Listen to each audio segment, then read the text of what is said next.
get a live look back inside Conseco Fieldhouse here in downtown Indianapolis as we get you set for Game 2 tonight between the Indiana Pacers and John Carroll's Boston Celtics. Spiro Ditas, John Carroll, and our sideline reporter tonight, Susie Schuster. Right now, the starting lineups. We check in with our PA announcer, Red Porter.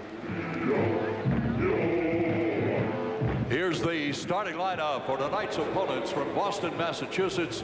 Ladies and gentlemen, the Boston Celtics. Starting at 1 forward, number 0, Walter McCarty. At the other forward, number 44, Yuri Welsh. Starting at center for the Celtics, number 30, Mark Blount. At one guard, number 7, Chucky Atkins. And at the other guard, number 34, Paul Pierce. The head coach, John Carroll, the Boston Celtics.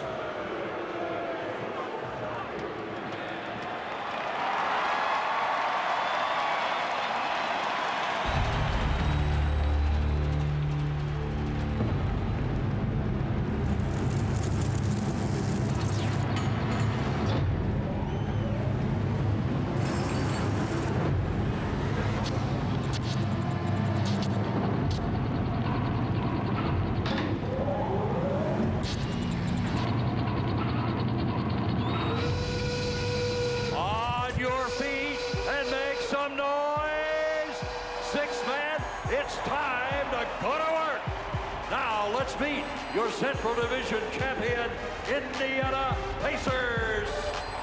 Starting at 1 forward, number 7, Jermaine O'Neal. At the other forward, number 3, Al Harrington. At center, number 10, Jeff Foster. At one guard, number 11, Jamal Tinsley. And at the other guard, number 31, Reggie Miller. The head coach, Rick Carlisle, your Indiana Pacers.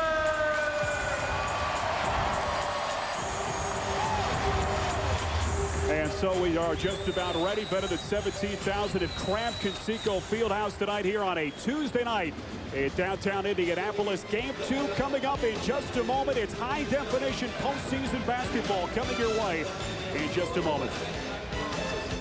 Really hard to say this, but you are my shining star. With the new Sony DVD Handycam camcorder, you don't just make movies, you make DVDs. All right, let's pop in the DVD. You. What are you guys watching tonight? Are my shining star. Honey, you are. That's a good line.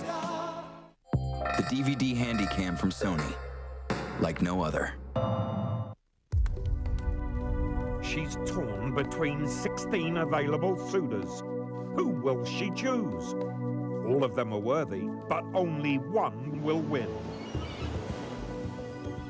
When there's more than one man involved, there's bound to be trouble. So will she go for a tall guy or one of the really tall guys? Follow your heart and tune in this June to find out. NBA TV is your channel for everything basketball. Oh, baby! All access. I got back! I got back! All original. He plays hard every night. He does play hard. All exclusive. The major strength of this team. All highlights. Are you kidding me? All playoffs. We gotta get control. Watch NBA TV all day, all night. All basketball.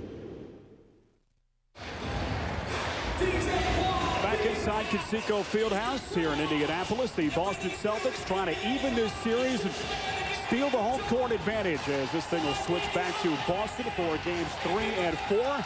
And we are just about set to jump it up and get this thing started off, Snapper Jones. And, you know, we talked about the disadvantages that the Celtics face in this series, certainly up front tonight. Now, Ron Artest suspended and unavailable.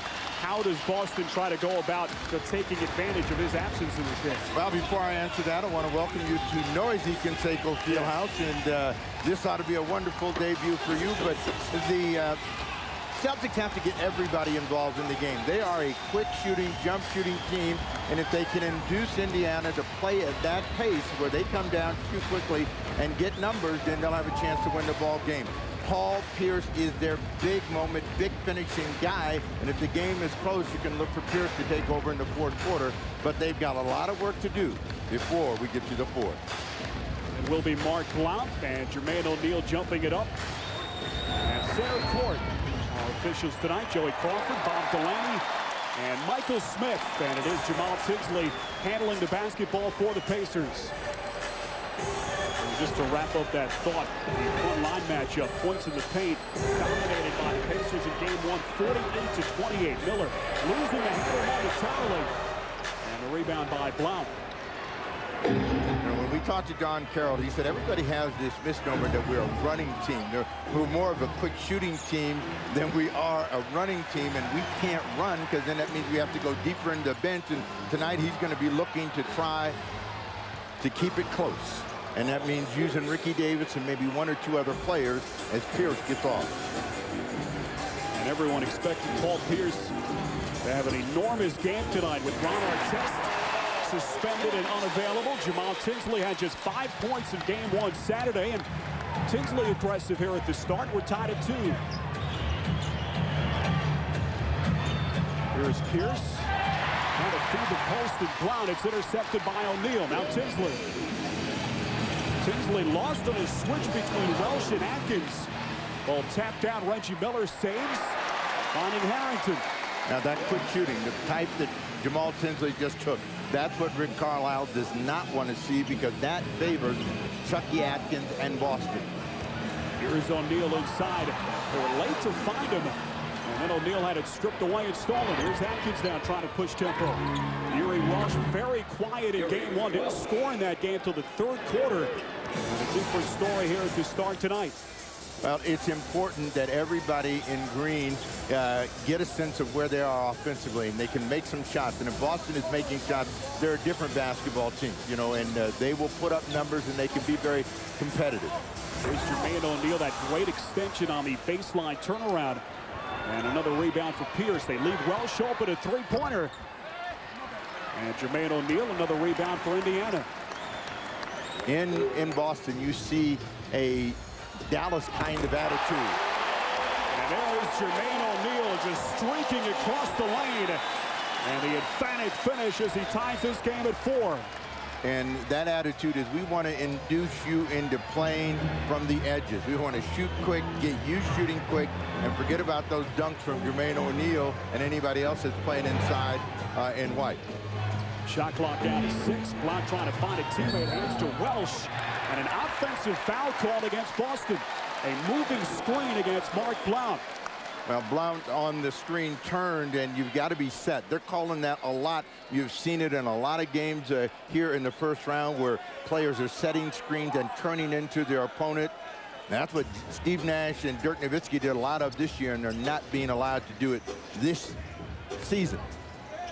So the second turnover for the Celtics. 2 of 3 shooting for Boston here at the start. The Pacers, meantime, at 2 of 5. Tinsley, quick touch feed underneath. And Jeff Foster so solid, Steve, in game 1. 4 of 5, 10 rebounds. Exactly what Rick Carlisle is looking for from Foster. Well, Foster knows what he can do and do well, and that is stay around the bucket, take those kind of opportunities, rebound the basketball, play defense. Mark Blount, a quick answer on the turnaround. Soft shot around the rim. And we are tied at 6. Past the 9-minute mark of this opening quarter. The Indiana Pacers setting a franchise record for wins this season, 61. A #1 seed overall in the Western Conferences. What the Pacers do well is share the basketball, and when they can get that kind of ball movement, player movement, the results are going to be a high success, and everybody's going to be involved. And that's what Carlisle wants to see stolen by Boston. Great job by Blount. Get a hand in the passing lane. Here's Atkins streaking down the lane. Right-handed finish over Jermaine O'Neal.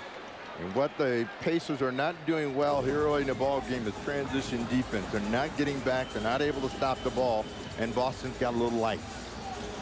The Celtics team wasn't resurrected until Chucky Atkins was acquired from the Pistons back on the 19th of February. He has been the answer this team has been searching for all season at the point guard position. As the whistle here against the Indiana Pacers, it's against Foster as first. Over the top, and Foster goes to the ball. So if you're in front of him, you're probably going to see Jeff Foster get that call a lot tonight.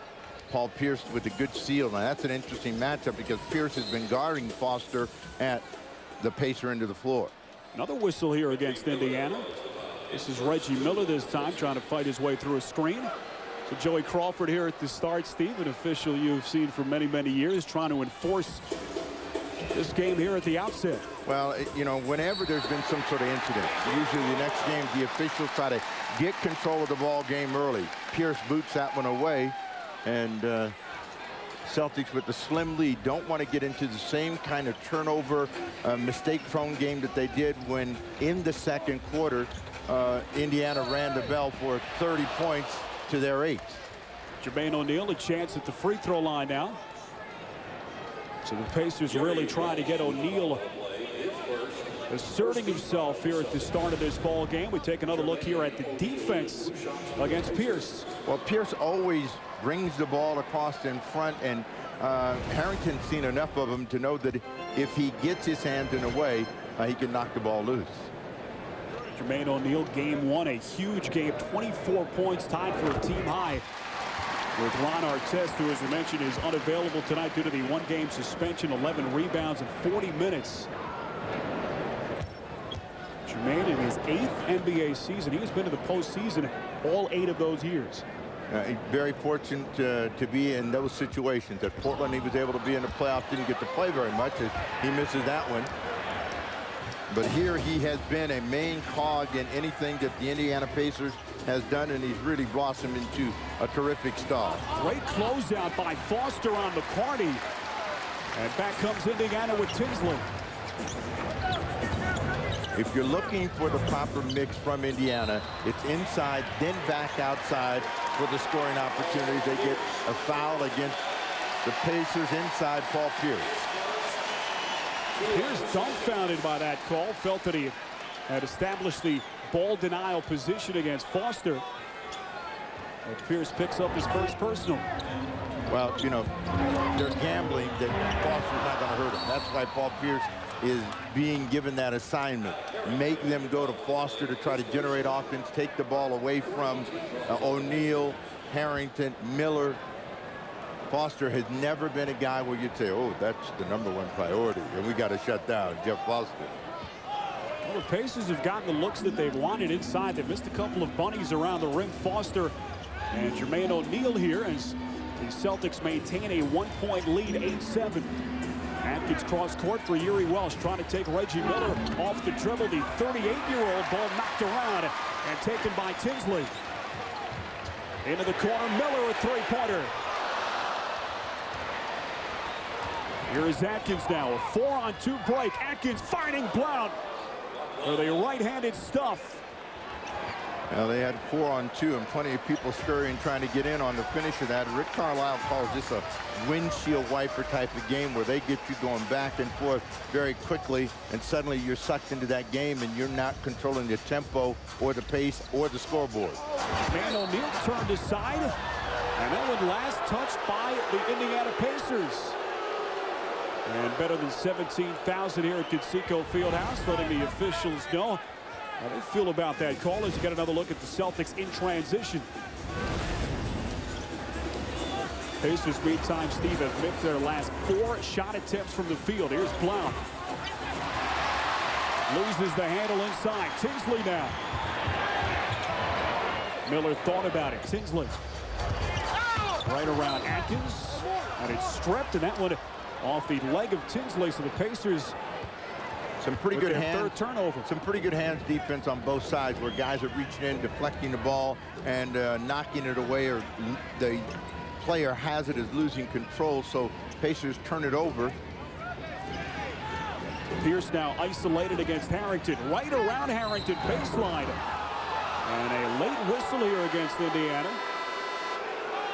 A lot of whistles here in this first quarter so far as Paul Pierce able to draw the contact, and we will get our first stoppage.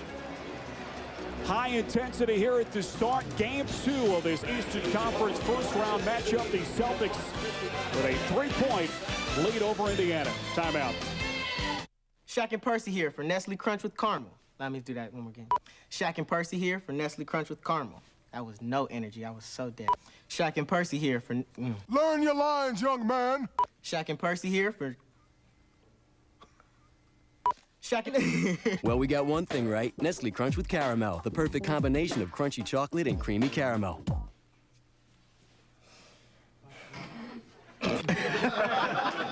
Why be plain when you can be crunchy? We can rebuild him. Better, stronger, faster. AOL 9.0 with top speed technology built in. For web surfing up to 5 times faster than with standard dial-up. Call 1-800-TOP-SPEED. Why don't you take these out for a spin?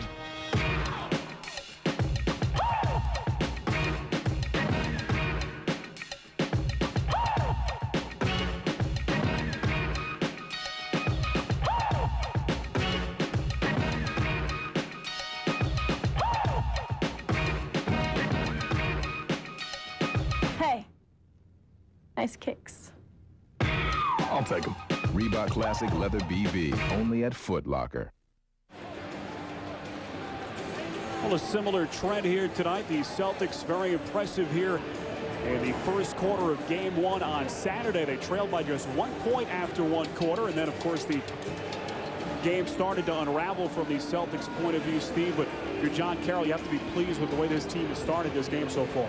Well, you do have to be happy that you not only have a lead, but you're doing some of the things that you want.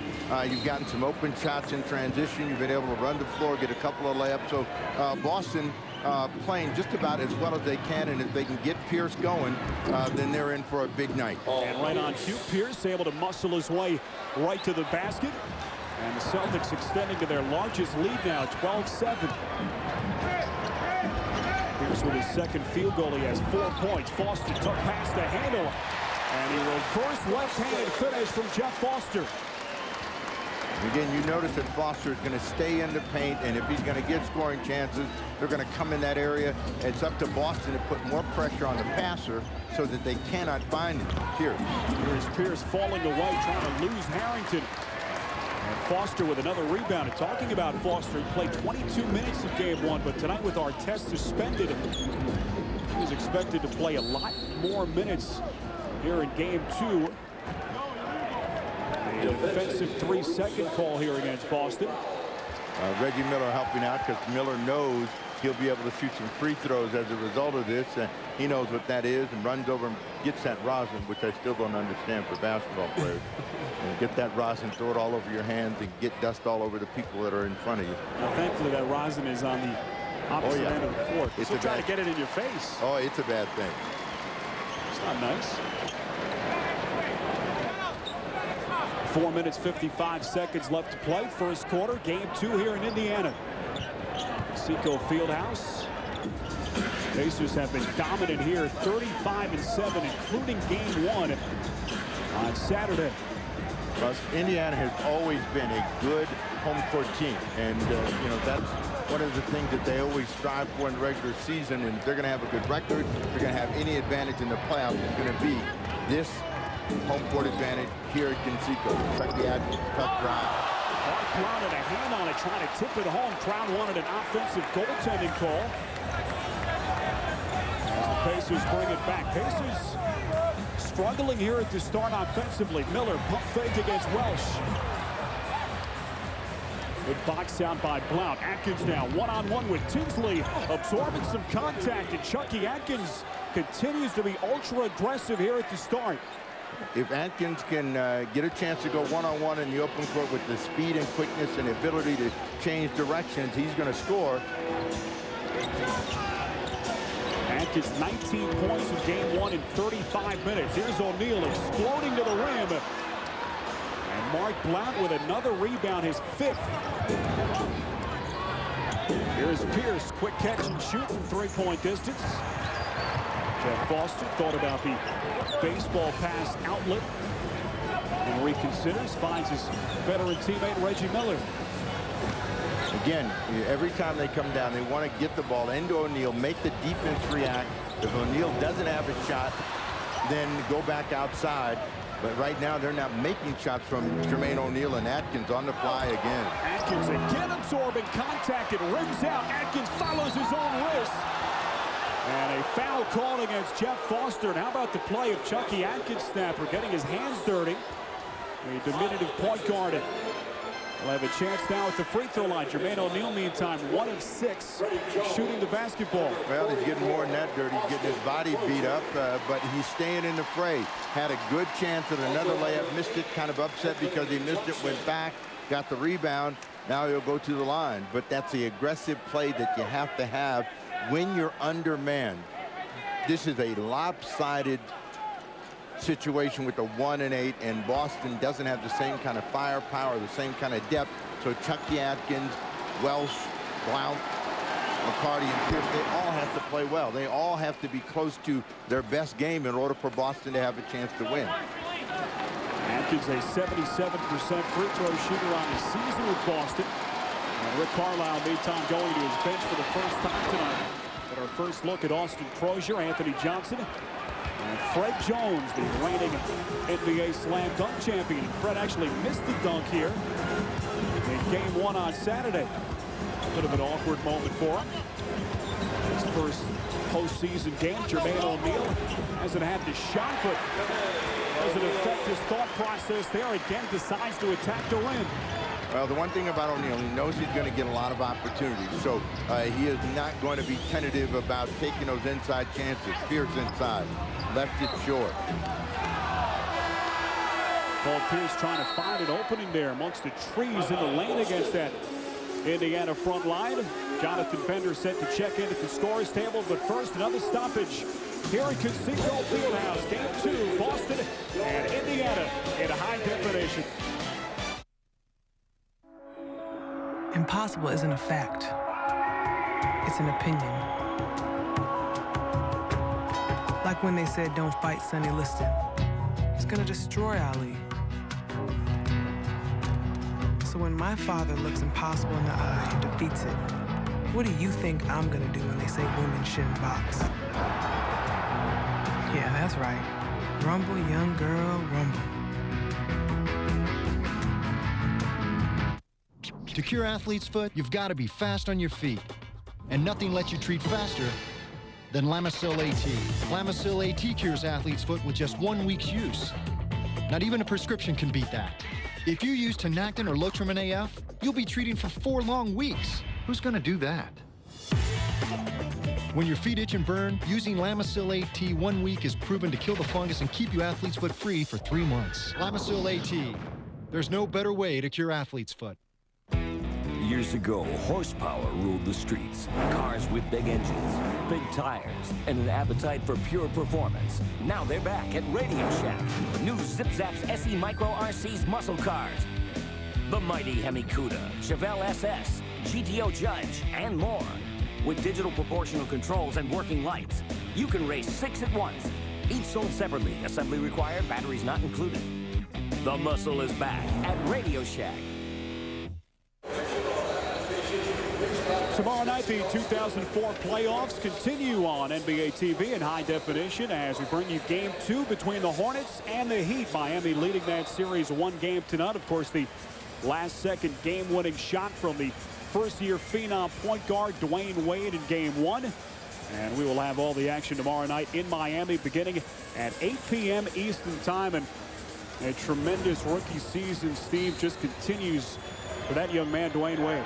Wade has been terrific, and is going to be terrific for a long time to come, and he's only going to get better. And if this weren't the year of LeBron James or Carmelo Anthony, he would undoubtedly be the Rookie of the Year. But a terrific group of young players have come into the NBA, so we ought to see some excitement for a long, long time. Substitutions, the Indiana Pacers have gone deep into their bench. Bender, Jones, O'Neal is the only starter. Crozier and Johnson are out on the floor. Unusual lineup tonight, and if you are just joining us, Ron Artest, who yesterday was awarded the Defensive Player of the Year award, suspended tonight as Jermaine O'Neal started to find his rhythm. His third field goal, 7 points now. Here's Ricky Davis, bit of a mismatch along the perimeter against Jonathan Bender. Great recognition, finding Blount. And Mark Blount draws contact. He'll step to the free throw line. Yeah, the very emotional and explosive Ricky Davis is out on the floor, and they're hoping that, one, the emotions are level tonight and the explosion is big, and that they can somehow steal a game here and at least get the Indiana Pacers with some doubt in their mind that this is going to be an easy series. Blount misses the first. Blount on the season, a 71% free throw shooter. As we get our first look at Celtics rookie point guard Marcus Banks. Out of UNLV, just 22 years of age. Acquired in a draft night trade last June. Celtics getting involved with the Memphis Grizzlies, and Banks, a player really started to come into his own late in the season during the month of April. One thing that Boston has done well here early is challenge and made it difficult for the Indiana Pacers to run their offense. Fred Jones thought he got fouled. They get no foul, but they do get the ball back. 9 seconds on the shot clock. Minute 42 left to play in this opening quarter. Celtics with a 3-point lead over the Pacers. And this 17-14. This is a different game than it was in game one, in which both teams scored the ball well early. Indiana with another mistake there, and it's a 17-14 ball game. In the period in game one, it was 30-29. The Pacers winning that one and then exploding in the second. A bad decision that time from Fred Jones. Jermaine O'Neal thought that he was going to shoot in that situation as the Pacers turned it over. Banks gets it back from McCarty. Now Davis feeds the post. Blount. Quick turnaround over Jermaine O'Neal. And a loose ball foul called against Pierce. That's going to be number 2 against the Celtics leading scorer. The one thing that Pierce has to be very careful of is picking up those kinds of fouls. Reached around and got caught, so he will sit down, and Yuri Welch will come back into the ball game. So the Celtics maintaining a 3-point lead. We check in with Susie Schuster. Well, Spiro and Snapper, you were absolutely right on Indiana's failing offense. Coach Carroll was telling his team, great defense in that last time out. Keep up the pace and keep pressuring Indiana's offense. Susie, thank you. The Celtics offense, as we mentioned in game one, really sputtered after that first quarter. Jermaine O'Neal falling away. Look at Bender, Stein for the rebound.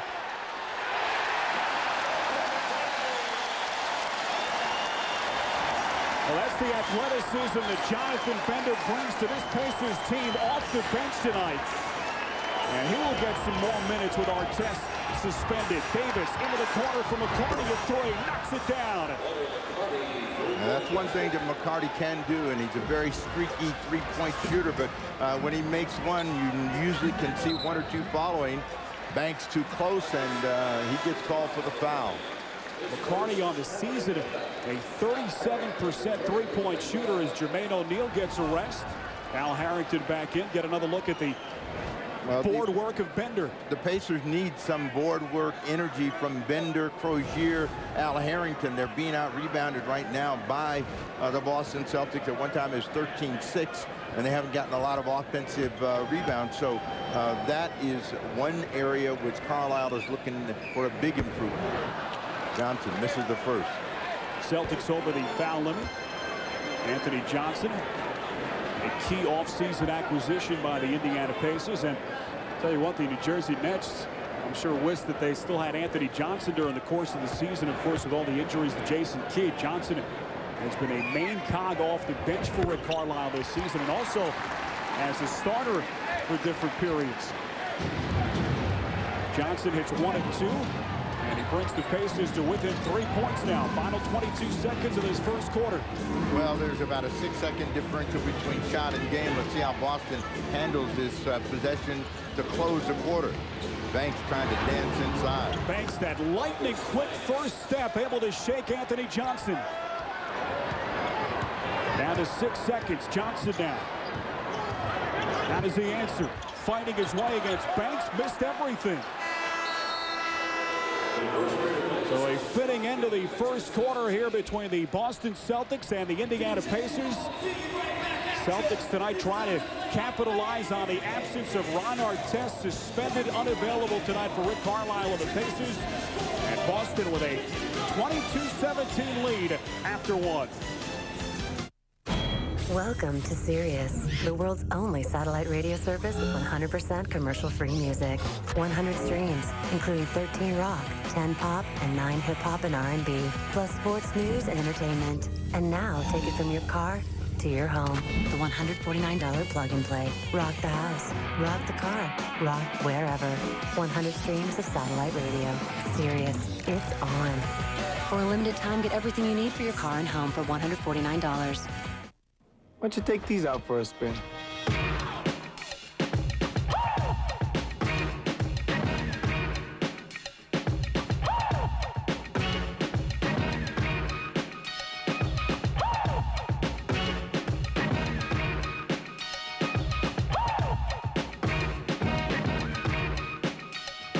Hey, nice kicks. I'll take them. Reebok Classic Leather BB, only at Foot Locker.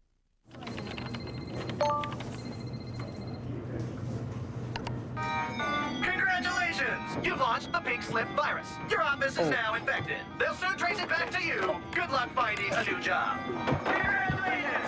Congratulations! Want to get away? Now you can with Southwest Airlines Internet Specials for just $39 to $99 when you purchase by January 19th, only at southwest.com. You are now free to move about the country.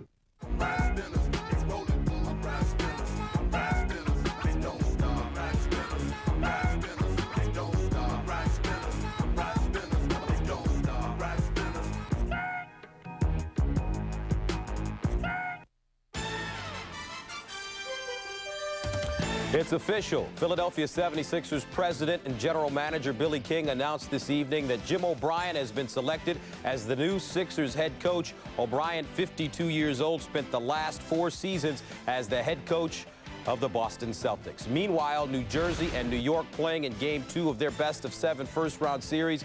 New Jersey blowing away the Knicks once again. Now let's go back to Conseco Fieldhouse. Start of the second quarter back here inside Conseco Fieldhouse. Game 2 between the Boston Celtics and the Indiana Pacers. Spiro Ditas, Steve Snapper-Jones, and Susie Schuster, our entire NBA TV crew on hand. The Celtics snapper limiting the Pacers to just 33% shooting over the first 12 minutes. Davis. And they have to feel good about that. The one thing they want to make sure is that they do not allow Indiana a chance to explode on them with missed long rebounds and run the ball back up the floor and then get some sort of offensive confidence. So far, they're struggling. Boston's done a pretty good job of pressuring the ball and making it difficult for the Pacers to run their offense. They come back out. Jermaine O'Neal sits down, so you can see Al Harrington being a bigger part of what they do offensively, along with Jonathan Bender here in the second quarter. Second personal a moment ago on Marcus Banks. Here is Bender now trying to take Uri Welsh. Mismatch, and look at McCarty come over. Great help defense to swat Bender. So the Pacers will inbound with 8 to shoot. Pacers starting the second quarter with Harrington, Crozier, Bender, Fred Jones, and Anthony Johnson. Johnson finds Crozier. 6 on the clock. Jones has to hoist one up. Still has some time to work with. And Fred Jones knocks down his first bucket. Well, Spiro, you got to shoot it when you feel it, and he felt it. So even if he had more time to work with, he let it go. Fred Jones playing in his second NBA postseason game. Corey Blount gets a taste of his own medicine. Mark Blount, that is. Here's Uri Welsh knocking it down. Celtics need a much stronger offensive contribution tonight from Uri Welsh. He has responded so far, 4 points over the first 12+ minutes. Interesting matchup here where Blount is the bigger player, but the quicker player is Harrington. He missed it once, went right back up and got it. So Harrington gets his first shoot of the night. Uri Welsh, a long 2-point field goal, rattles it home over Jonathan Bender.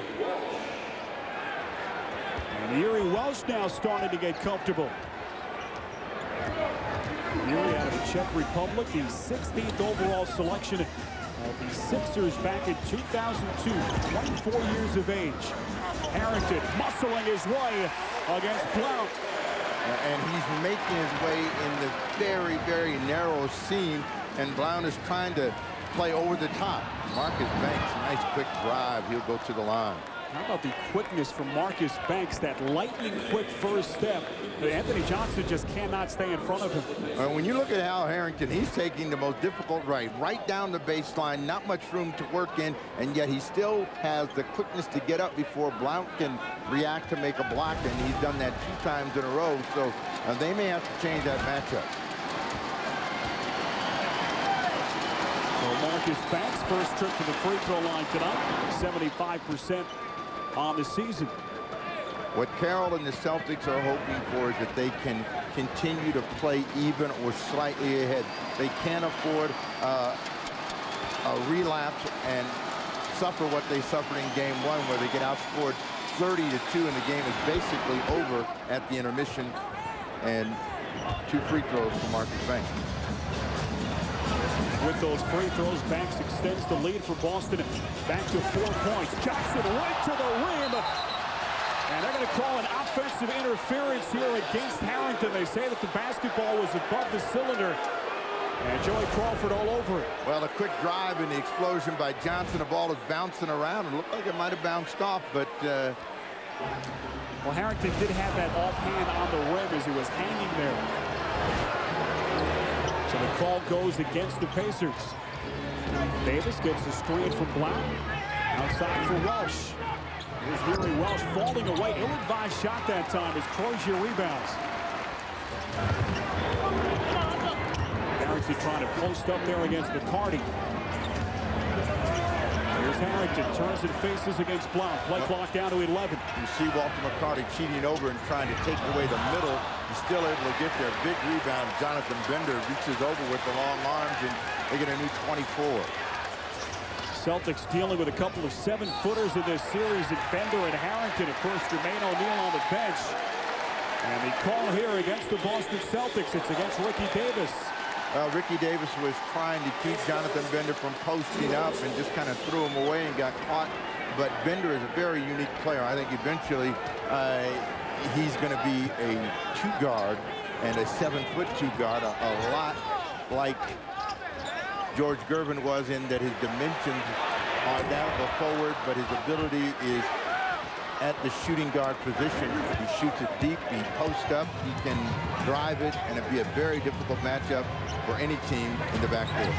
Celtics maintaining a 4-point lead. McCarty unable to handle the pass from Davis. And finally, Johnson comes out of the fracas with it. Johnson cross-court. Jones couldn't handle momentarily. Now Bender. Close out by Blount. A fight for it, tracked down by the rookie Banks. Marcus Banks, that stutter step move against Johnson. And both teams now, Snapper, have gone cold. Well, the one thing that Banks is going to have to be able to do is finish in those situations. A good move, but it's worth a dime when you don't finish. Celtics shooting percentage now down to 44%. Look at Harrington right across the lane. Able to take Blount off the dribble. Too quick for Mark Blount. And so that's where the advantage is for the Indiana Pacers. They're going to put the ball back in Harrington's hands, let him either make the shot or make a play. All 6 points for Harrington coming in this second quarter. Davis at 3. Too strong with it. Blount an offensive rebound. Fighting there against Bender and Crozier. And a foul against Jonathan Bender. It is the first against Jonathan, and so it will be Mark Blount to the free throw line as the Celtics holding their own tonight off the glass. Short-handed up front. As we get another look, Al Harrington, 2 of his 6 points, another timeout here in Indianapolis. Stay with us.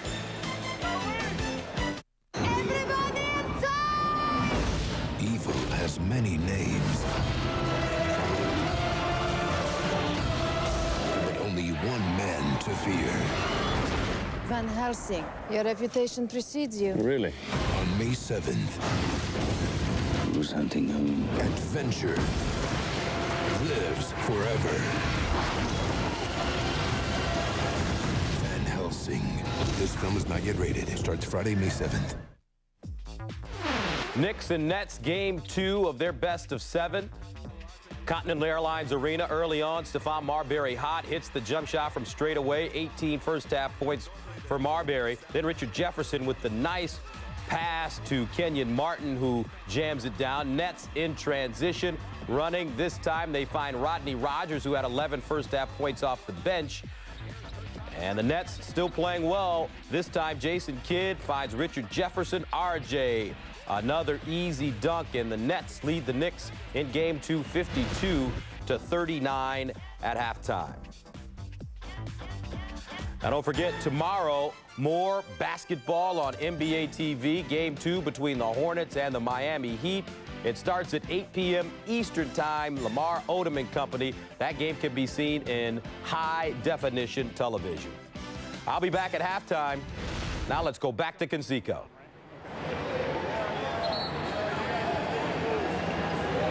Back inside Conseco Fieldhouse in Indianapolis, the Boston Celtics, a 28-26 lead over the Indiana Pacers. Spiro Ditas, Steve Snapper Jones, Susie Schuster, our entire NBA TV crew on hand as we bring you game 2 tonight in high definition. And as we mentioned, we will be in Miami tomorrow night for game 2 between the Miami Heat and the New Orleans Hornets as the first round of the NBA postseason progresses all throughout the NBA. Another triple header tonight around the league as Mark Blount steps to the free throw line. And Snapper, this was the stage about in the opener on Saturday with the Celtics really lost the handle of the game, down 35-33 with about 9 and change left. That's when John Carroll replaced Paul Pierce, and really from that point on, the Celtics just run out of the gym here at Conseco. Pacers won on that 15-1 run and never looked back. Well, but they've done a better job tonight of making the Pacers take some difficult shots. They've limited to one and done. They've been able to sprint out and get some easy transition opportunities, and so they've been able to stay in the game. Davis yet to find anything from the perimeter. Davis now 0 of 3 shooting, and the Celtics as a team now 11 of 27 at 40%.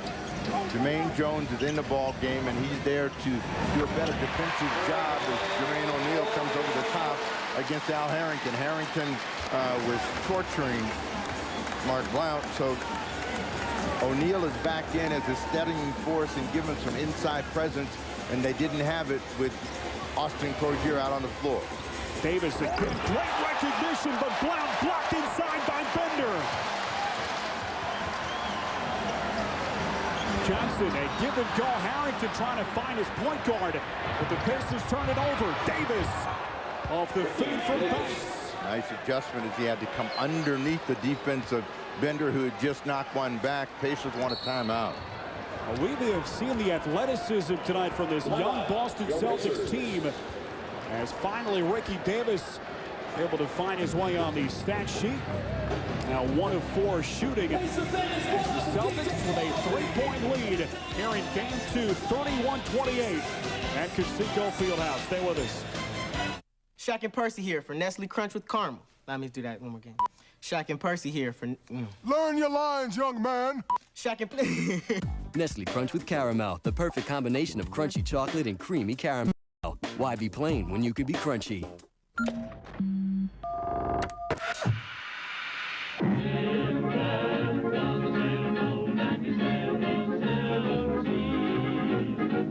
Meet Blue Cash from American Express.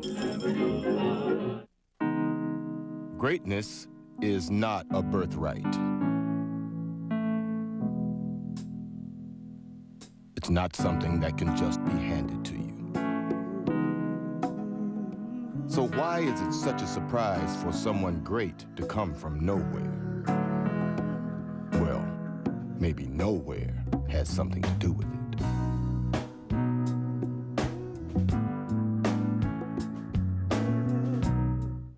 NBA TV is your channel for everything basketball. Oh, baby! All access.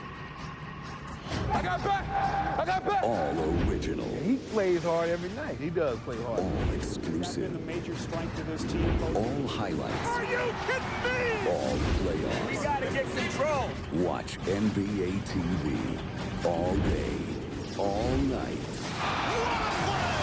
All basketball.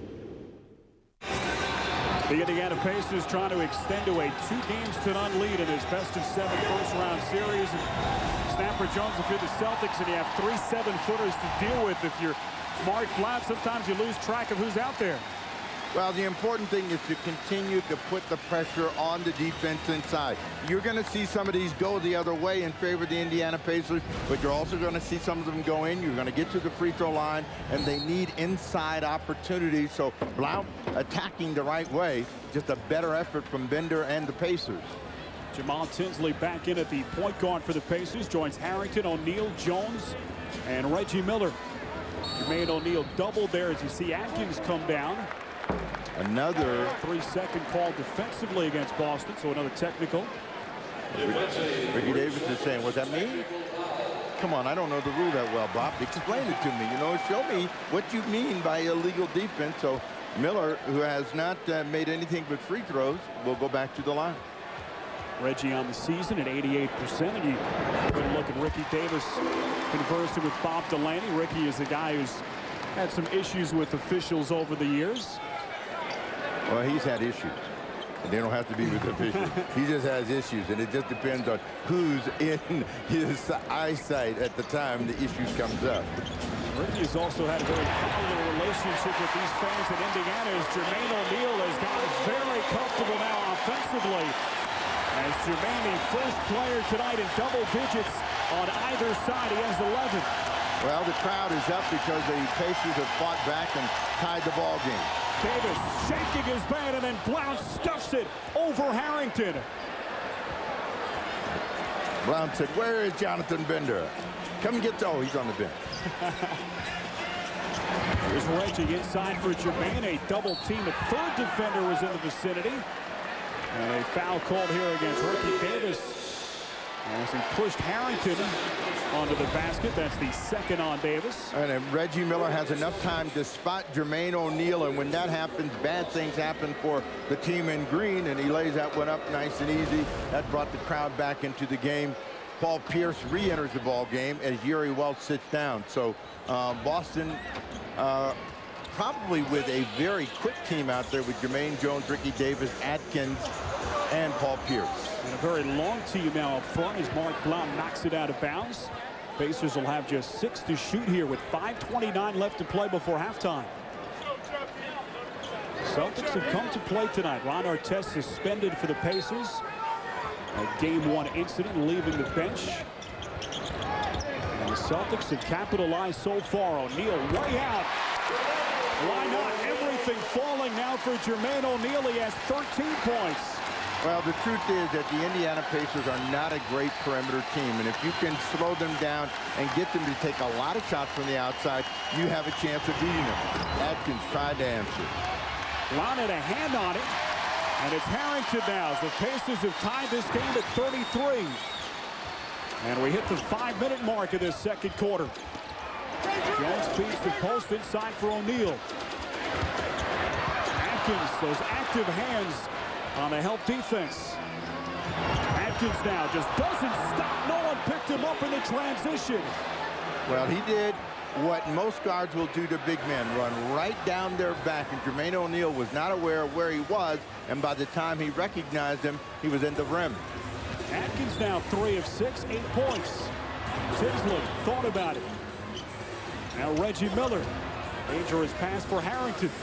And Jones closing out. And Atkins tracks down the rebound. Well, Atkins has really tried to push the basketball tonight. Here, one of the rare instances where he's pulled back. Davis right around Reggie Miller's pass deflected and stolen by Tinsley. Here's Miller. Jones back. And it's Fred Jones finishing with the right hand. Well, big mistake by Paul Pierce. He thought he was going to be able to get back there and steal that pass.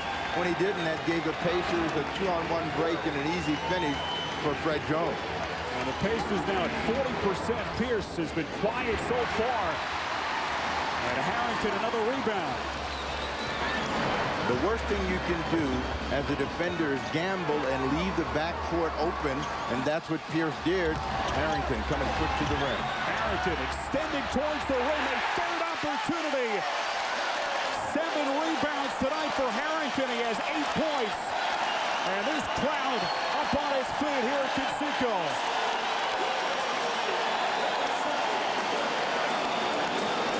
And John Carroll burns a timeout. Plenty to talk about for the Celtics. And they'll start with how to stop Harrington. You talk about Ron Artest missing, but you don't miss much when Harrington's out on the floor.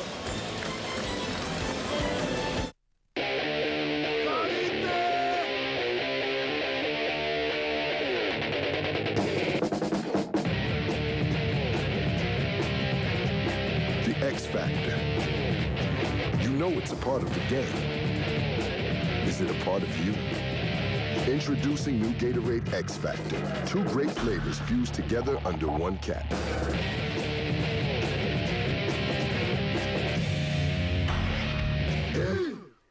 Really hard to say this, but you are my shining star.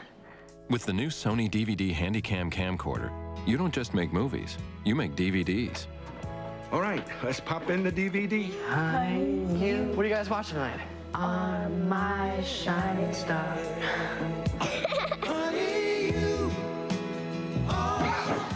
That's a good line. The DVD Handycam from Sony, like no other.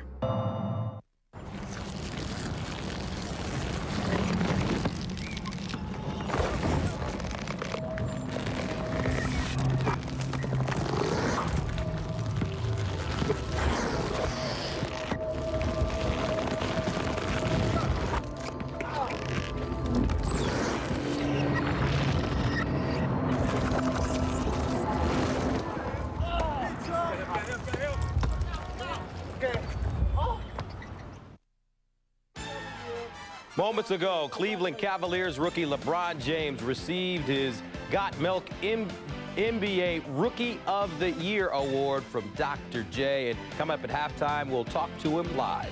Now let's go back to Conseco. Indiana on a 20-13 run. They've taken a 2-point lead over the Celtics, and that should bring a smile to the face of Pacers team president Larry Bird. And with more on Bird, we check in with Susie Schuster.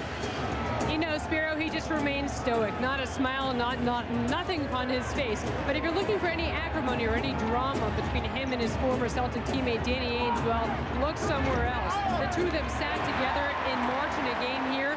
He said they've been talking all week that though there are no battle lines drawn between them, that everything that happens on the court between two teams. The two remain solid friends. Susie, thank you. And Al Harrington has it stripped away. Another steal for Chucky Atkins. A top finding Davis. That Ricky Davis can do, and he explodes for 2 more, and they've been able to stay in the game with their defense, stealing the ball, pushing it up the floor, and the ball game is tied. So even though the Pacers are on a pretty good run right now and gotten back in the ball game, the defense of Boston has been solid for the first 2 periods, and you can see that Chucky Atkins is surveying the floor, and they always know if you go up over the top, Ricky Davis can go get it. And that play ignited by the defensive play by Chucky Atkins, who, as we have talked about, has been one of the main reasons in the Celtics turnaround, a big reason why they earned that 8th and final playoff spot. Very encouraging tonight. Paul Pierce has struggled as he knocks it down, and Pierce will have a chance at a 3rd point. But even with Pierce struggling with his shot tonight, Celtics have looked very strong so far offensively. Again, when you look at the number of shots that Pierce has taken, he's only taken 6 up to that point. Reason for it, he was in foul trouble, got that one to go in. Now a chance for a 3-point play. So Pierce scores for the first time here in the 2nd quarter, but they want to make sure that Pierce does not pick up another foul here in the final 2:15 of the 2nd quarter. Steve, a moment ago, that the 2nd personal on Al Harrington. Well, the energy of Al Harrington has been big for them, and he is got 10 points now, but Harrington's a guy that can do a lot of things, and you've seen him chase a lot of missed shots. 10 points, all of them here in the second quarter. Al Harrington, of course, a leading candidate for the NBA Sixth Man of the Year award.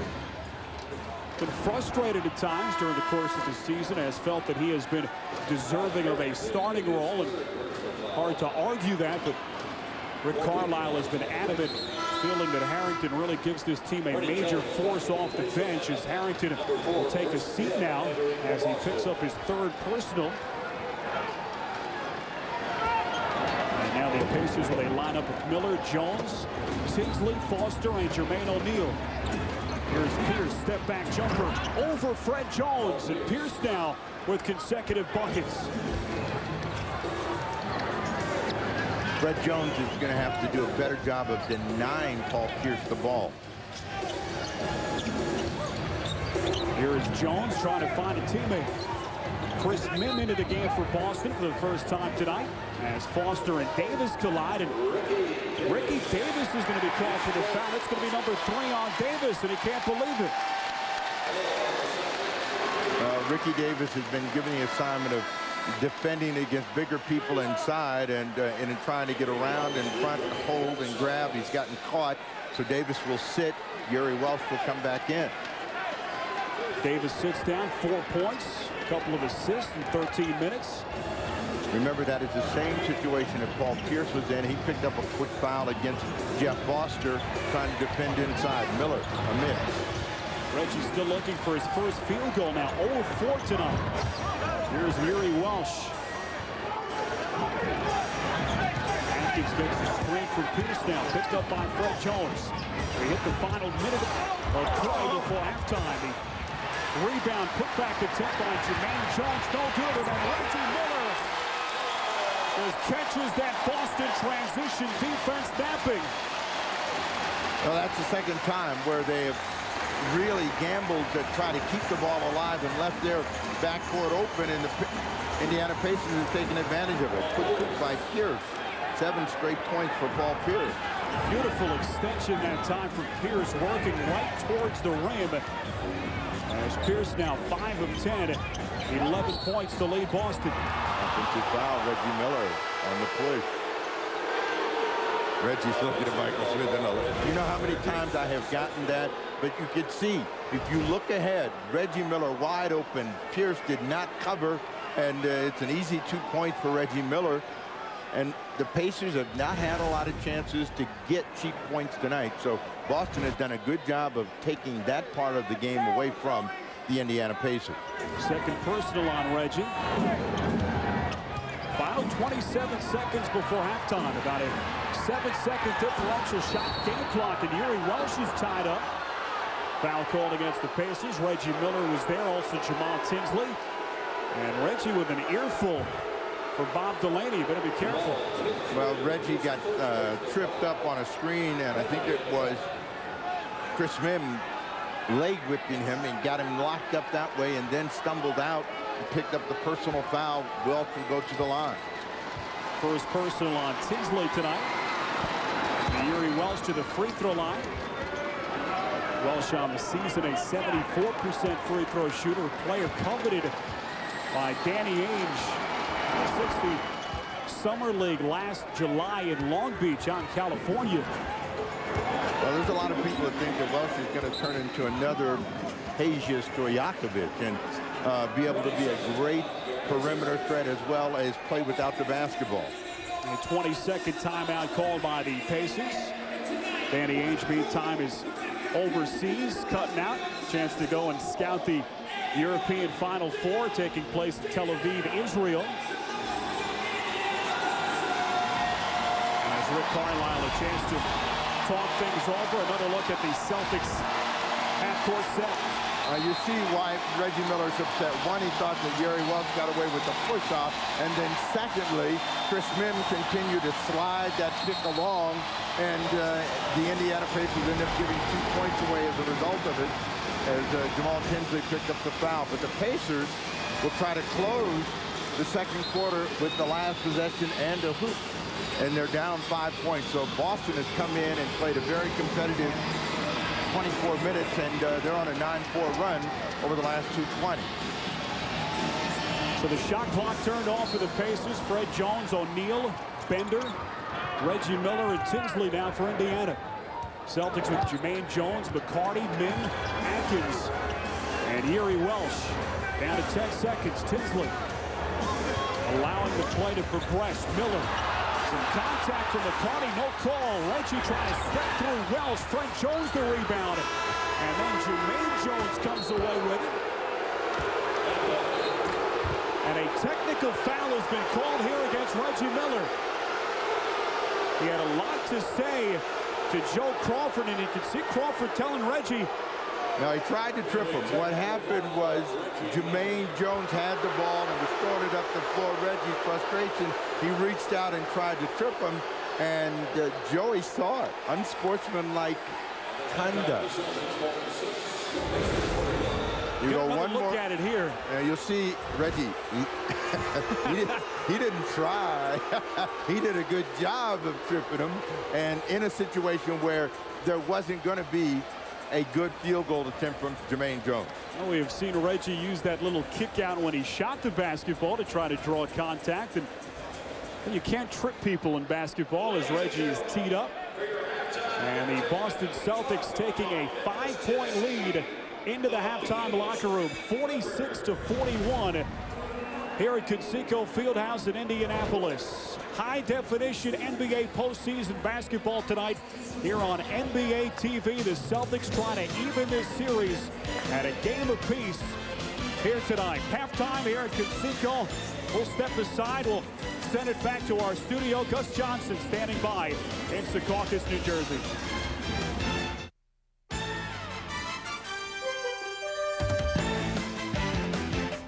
Thanks, Biro. The NBA announced its Got Milk Rookie of the Year today, and coming up in just a few moments, we'll talk with the winner. LeBron James will be live at the NBA store in Manhattan with our Andre Aldridge. Before we get to that, it's halftime of Game 2 in Indiana. The score at the break, the Indiana Pacers trailing the Boston Celtics 46-41. Let's take a look at the box score. Paul Pierce with 11 points and 5 rebounds. Remember, the Pacers are playing without the services of their defensive rookie of the defensive most valuable player, rather, Ron Artest. O'Neal, 13 points. Harrington starting for Artest this evening with 10. Some NBA news from this evening. Former Celtics coach Jim O'Brien has been hired by the Philadelphia 76ers as their new head coach. O'Brien will replace interim coach Chris Ford. Jim O'Brien, 52 years old, a Philadelphia native, served as the head coach of the Boston Celtics for 4 years, was with the organization for 7 seasons, and Coach O'Brien will have to deal with Allen Iverson and the controversy that surrounds the superstar player. When we come back, he's the rookie king. Andre Aldridge is standing by with LeBron James at the NBA store in Manhattan. We'll have it for you when we come back.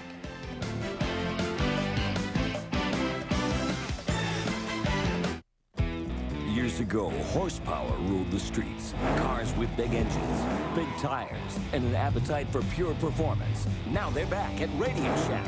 New Zip Zap's SE Micro RC's muscle cars. The mighty Hemi Cuda, Chevelle SS, GTO Judge, and more. With digital proportional controls and working lights, you can race 6 at once. Each sold separately, assembly required, batteries not included. The muscle is back at Radio Shack.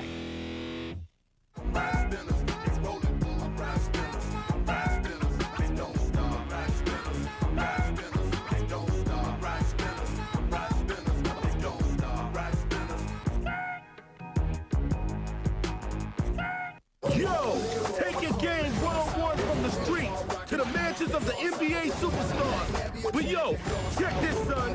Before you can have the car, the crib, and the crew, you gotta have the move. NBA ballers, rated everyone. He was a graduate from St. Vincent St. Mary's High School in Akron, Ohio. He was the first pick in the 2003 NBA draft by the Cleveland Cavaliers, and now he is the league's Got Milk Rookie of the Year. This season, he is LeBron James. LeBron James living up to all the hype. What a first year for King James, averaging 21 points, 6 assists, and 5.5 rebounds per game this season. So it's easy to understand why he received the award. And right now, LeBron is standing by with Andre Aldridge at the NBA store. Gentlemen. All right, thank you very much, Gus. Very happy to be joined by the Got Milk Rookie of the Year, LeBron James. And LeBron, I know you didn't get tired all season long, but your day started in Cleveland at 8 this morning, and you're a little tired right now, aren't you? Very tired. You know, it's been an extraordinary day for me, you know, to get the Got Milk Rookie of the Year award. And, you know, it's just an amazing accomplishment for me. I know in talking to you earlier, you're like, I'm happy about the award, but I traded in a minute to be in the postseason. Yeah, ain't no question. You know, just to watch the playoff games is just electrifying. You know, the crowd come out and support you. You know, and you know every bucket counts, and that's what I cherish more than an individual award. You know, nobody can understand what the hype felt like for you coming out of high school, knowing you were going to be #1, and then you embraced the Cleveland organization that had only won 17 games. So, other than the playoffs, I'd imagine everything went perfect to script for you. Yeah, I think so. You know, everything, you know, it felt just short. But, you know, the Cleveland organization, meaning the players and the coaches, we didn't hang our heads low after the last game in New York. We really felt like we got a bright future coming. From 17 wins to 35, I would think so. Let's talk a little bit about your friend Carmelo Anthony, because you two will be joined together pretty much for your entire careers. A lot of folks thought it might be co-MVPs, and that's something that came from you. Well, what were your thoughts with Carmelo today? You know, I really thought it was going to be co-Rookie of the Year, and that's no lie. You know, he had an extraordinary season. You know, I watched him as much as I could. You know, he had the 10:30 games. I had the 7:30 games, so I would rush home after the games and go watch him play. And, you know, he did everything. You know, he got the numbers, which, you know, it doesn't mean too much to him, but more important, he got his team to the playoffs. And, you know, I just respect him so much. And talk a little bit about your rookie class, because you and Carmelo come in, but not just you. Chris Bosh, Dwayne Wade, Kirk Heinrich, guys. You know, Dwayne Wade is. You know, you can see his greatness that he's going to become. He's you know, first time in the playoffs, made a game-winning shot against New Orleans and Miami. And, you know, Kirk Heinrich is going to make an impact for the Bulls. You know, Chris Bosh is going to give the inside presence that Toronto has been lacking the last few years. And Josh Howard and Marquise Daniels in Dallas is making an impact also. You know what, as you look forward to next season, and you obviously did everything you wanted to do on an individual level, what can you improve on your personal game as we head to next season for you? I think everything. Everything I excelled in this year can get it always a little bit better. I think, you know, because everybody else is going to get better from year to year. So I think I have to do that also. And, you know, this is all about staying focused and getting better every day. I know that your level head is one of the things that people admire about you.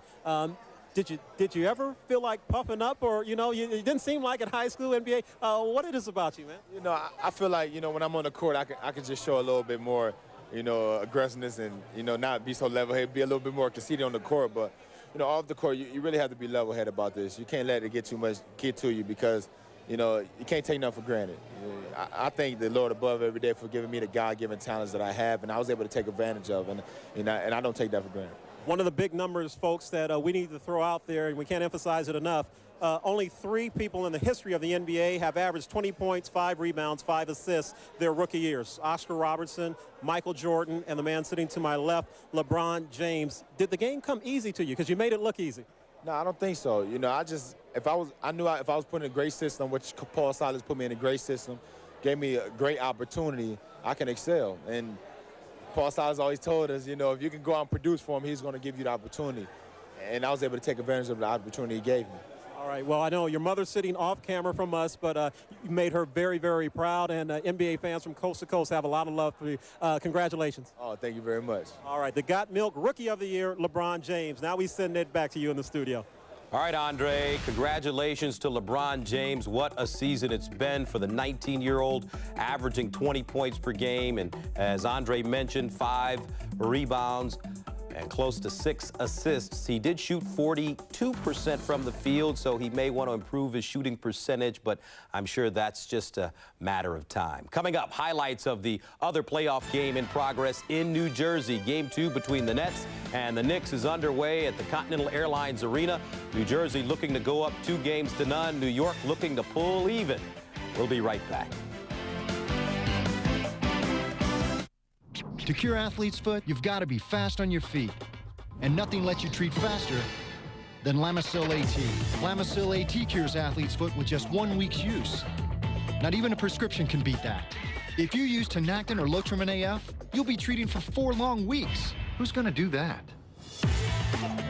When your feet itch and burn, using Lamisil AT 1 week is proven to kill the fungus and keep you athlete's foot free for 3 months. Lamisil AT.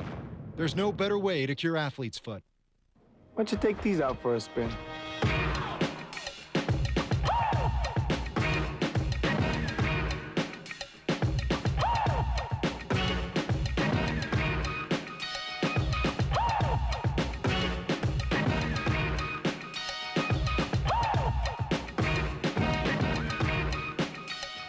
Hey, nice kicks. I'll take them. Reebok Classic Leather BB, only at Foot Locker. All right, game 2 between the Nets and the New York Knicks. Knicks swingman Penny Hardaway played a lot of point guard, got the start in place of the injured Tim Thomas early on. Richard Jefferson down low to Kenyon Martin, who flushes it home. Martin dunking the ball once again. Stephon Marbury, though, great first half, 18 points, drains the three-pointer from straight away, but pretty much it was the Nets. Here's Jason Kidd in transition, up high off the glass, and then Nets running once again, this time to RJ, Richard Jefferson for the Tomahawk Jam.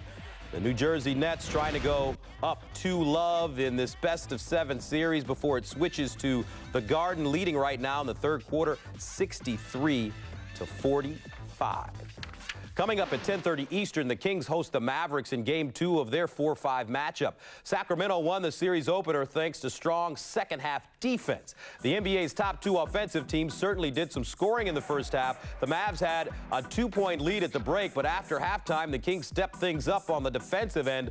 Doug Christie, Mike Bibby, and Chris Webber were active on the floor, coming up with some big steals, which led to big points. Sacramento outscored Dallas by 13 in the second half and went on to win it 116-105.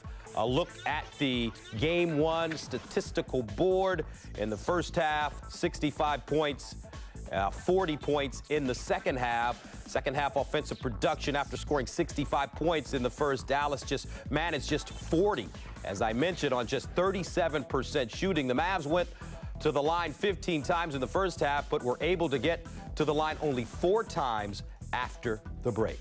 Again, coming up tonight at 10:30 Eastern on TNT, Kings-Mavs, Game 2 in Sacktown. Remember, after the game, tune to NBA TV for complete post-game coverage. When we come back, we'll get you back out to Conseco Fieldhouse for the second half of Game 2 between the Pacers and the surprising Boston Celtics. Stick around.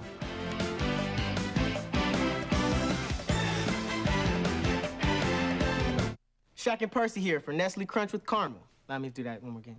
Shaq and Percy here for Nestle Crunch with Caramel. That was no energy. I was so dead. Shaq and Percy here for... Learn your lines, young man. Shaq and Percy here for... Shaq and... Well, we got one thing right. Nestle Crunch with Caramel, the perfect combination of crunchy chocolate and creamy caramel.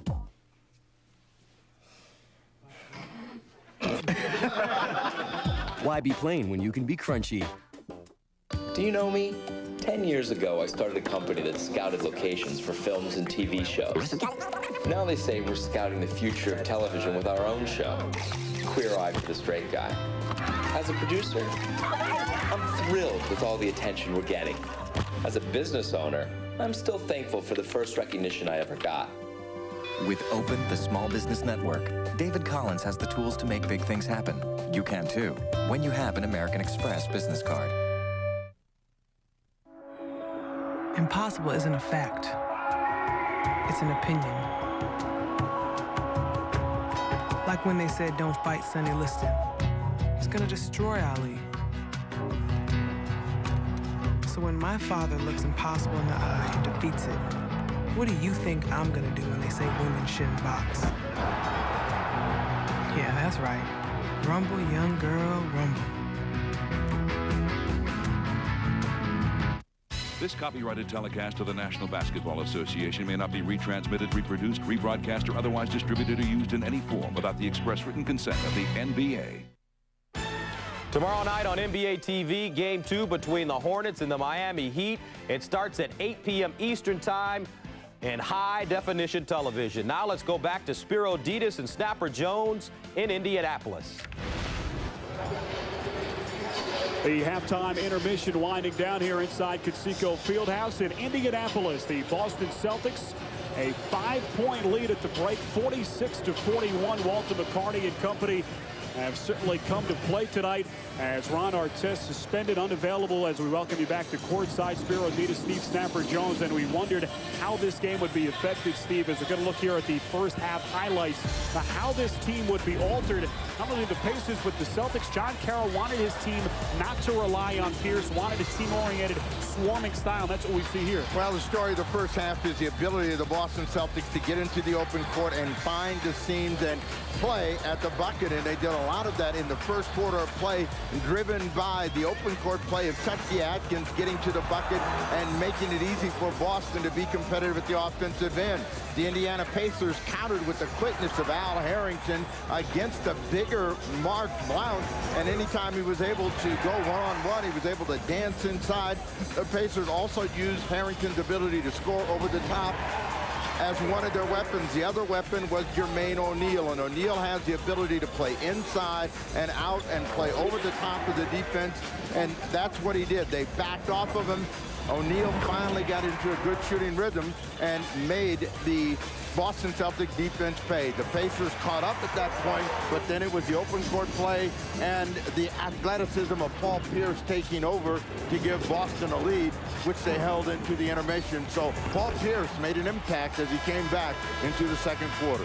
Paul Pierce, one of 4 Celtics players to score at least 8 points. Pierce over the first 2 quarters with a team-high 11, but exactly the kind of approach that John Carroll was looking for. Different guys getting involved. Yuri Welsh and, of course, Chucky Atkins with the offense, but especially the defense. Well, he wanted a total involvement for the entire team. Their big fourth-quarter player is Paul Pierce. They want to have Pierce available. They want him to have him fresh, and if he does those things, big things will happen for the Celtics. Our third member of the broadcast team tonight, Susie Schuster, has been pacing the sidelines, and we once again check in with Susie. Well, I was pacing with an agitated Rick Carlisle, who told his team to keep its poise. He's a bit surprised by how well the Celtics have come out in this first half. He told his team they'd have to cut down on the turnovers, but as for Reggie Miller's technical, he says he didn't see it at all. Get another look at the replay there. That was the scene that Susie talks about. The final second.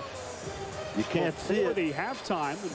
You can't see it if you're headed toward the locker room. And that's where Carlisle was headed, and not happy about the results of the first half of play. So he's trying to pick the energy level up of his team, get rid of the mistakes, and try to get control of the game. Once you allow a team life, bad things happen for you. Welch will start with the technical as we get the second half underway. So the Celtics will have a 6-point lead now to start the third quarter as Welsh knocks down the free throw. The Pacers will start the third the same way they started the game. Jamal Tinsley with Reggie Miller, Jermaine O'Neal, Al Harrington, and Jeff Foster up front. Reggie has given Joey Crawford several long stares here at the start of the game, looking in his direction. Do you know who I am, and do you know you never make those kinds of calls? But Reggie, a momentary loss of composure cost his team a point. There's one guy that he doesn't want to test, actually 2 officials. Certainly Joey Crawford and Bob Delaney, both of which are officiating this game tonight. Paul Pierce may have gotten away with a little push there. Finds McCarty for a 3-pointer. And the Celtics with their largest lead of the game, now at 9 points. You know, the Celtics are hoping that they have a flashback from a year ago where they lost game 1 and came back and won game 2 and eventually went on to win the series in 6. Tinsley trying to counter. Second 3 there for McCarty. And now it's 6 points. Offensive foul, Paul Pierce, as he pushed off. He's saying, no, I needed that one, Bob. Third personal foul. Pierce is a player that plays with his arms and hands out a lot, and when he exposes his arms that far out, he's going to get called for the foul. So he's going to have to reel him in. Pierce is going to have to be careful here. critical call, his third foul. Just over a minute down by. There is Tinsley for the triple. Well, Pierce, if he doesn't try to do too much of the offensive end in terms of overpowering or wrapping around Reggie Miller, he'll be okay because he's guarding Jeff Foster. Blount throwing his hands on his chest saying, my fault. Just saying, why didn't you catch it then? Miller, a wide open three.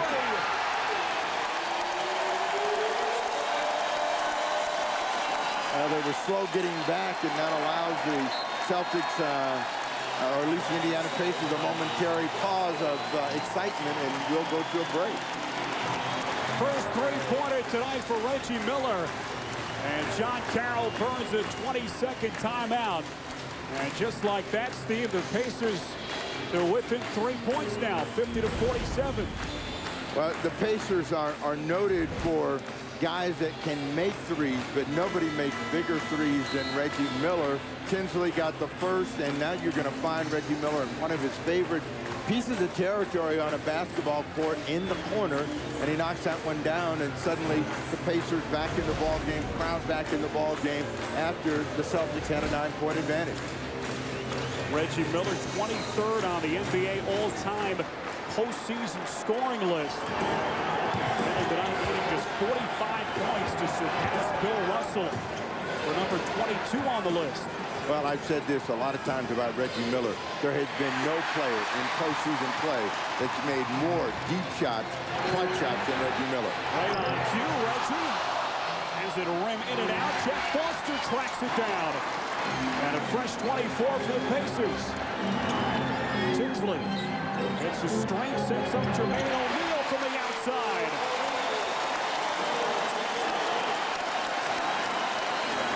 And the Pacers to within 1 point now.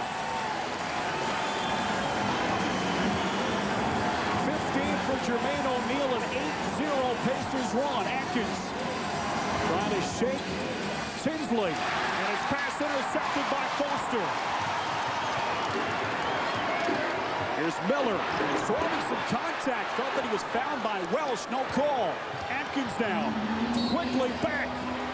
And Jamal Tinsley is called for the foul. And Tinsley is shaken up. Ran into one of the photographers along the baseline. It looked like Tinsley stepped on one of those cameras there. And he is grimacing in pain.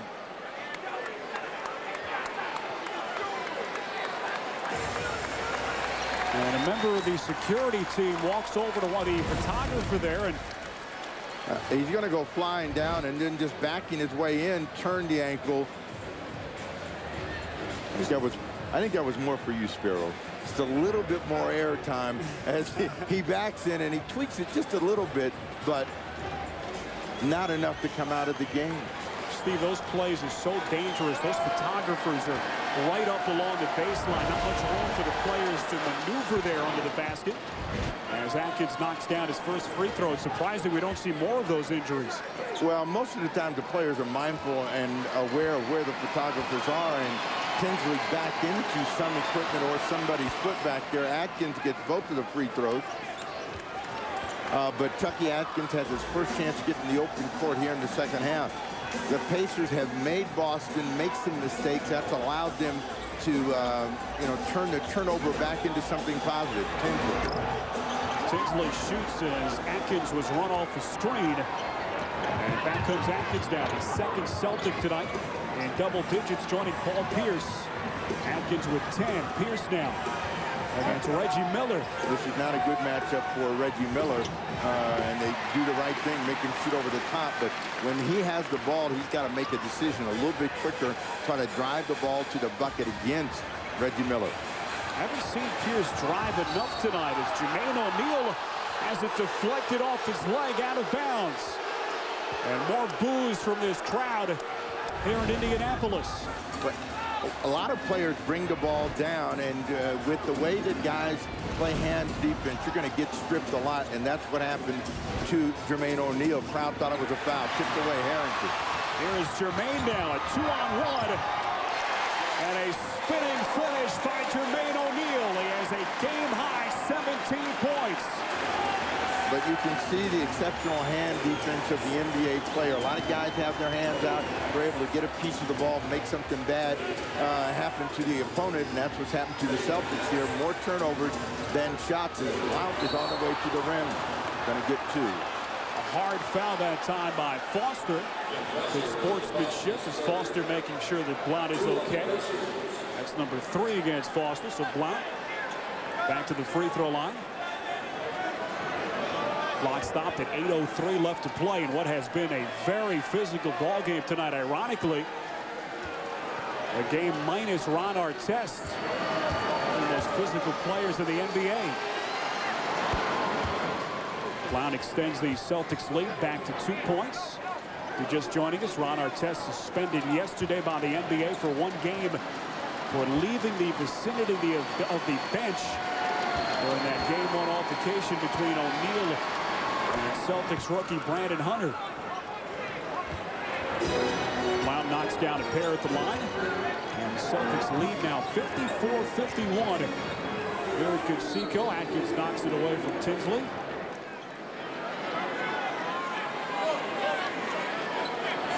It has been a roller coaster season for this Boston Celtics franchise, starting with the roster-altering trade. Antoine Walker shipped to Dallas. Of course, the resignation of Jim O'Brien.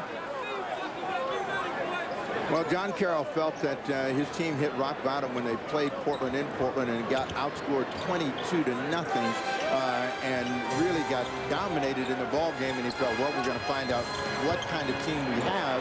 And they responded. They went on a winning streak, one on the road. Tinsley with another 3. Jamal Tinsley very comfortable tonight from the perimeter. His 3rd field goal. He has 8 points in addition to 6 assists in this game. A whistle here against the Pacers.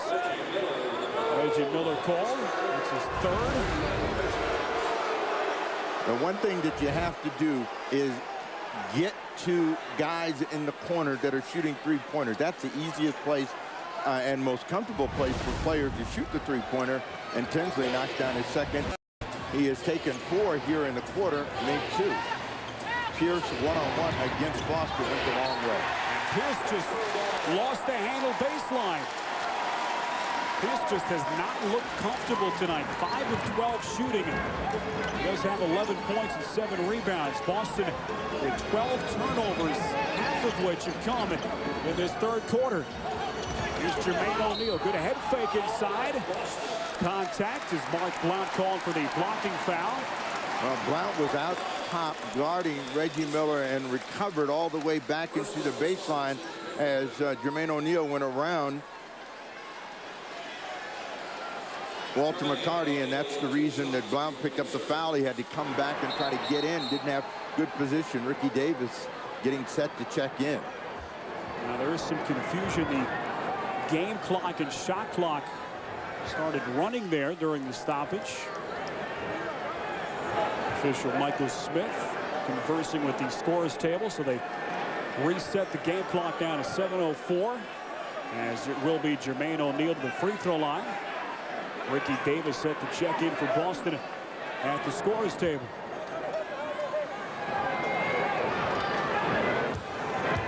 NBA playoff basketball here in high definition tonight from Conseco Fieldhouse in Indianapolis.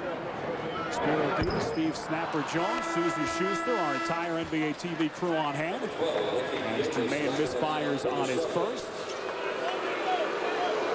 Davis replaces Yuri Welsh. And Jermaine O'Neal will try to break the deadlock of 54 with this free throw.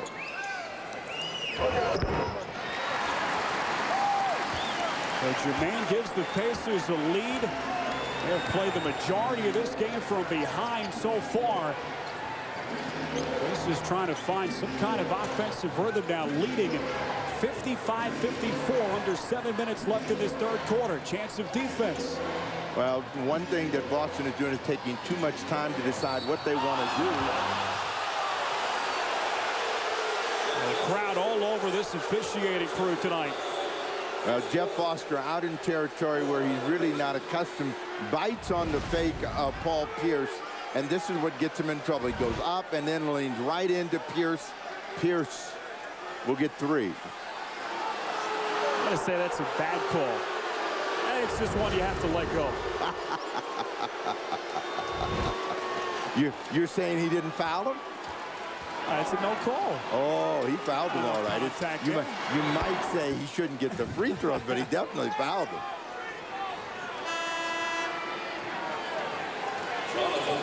More substitutions now. Jonathan Bender back into the game.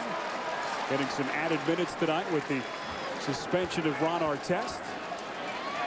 So Foster is down, but that's a difficult assignment for Jeff Foster to come out and cover a very active Paul Pierce, and you know he's a threat from the perimeter, and you bite on a fake like that.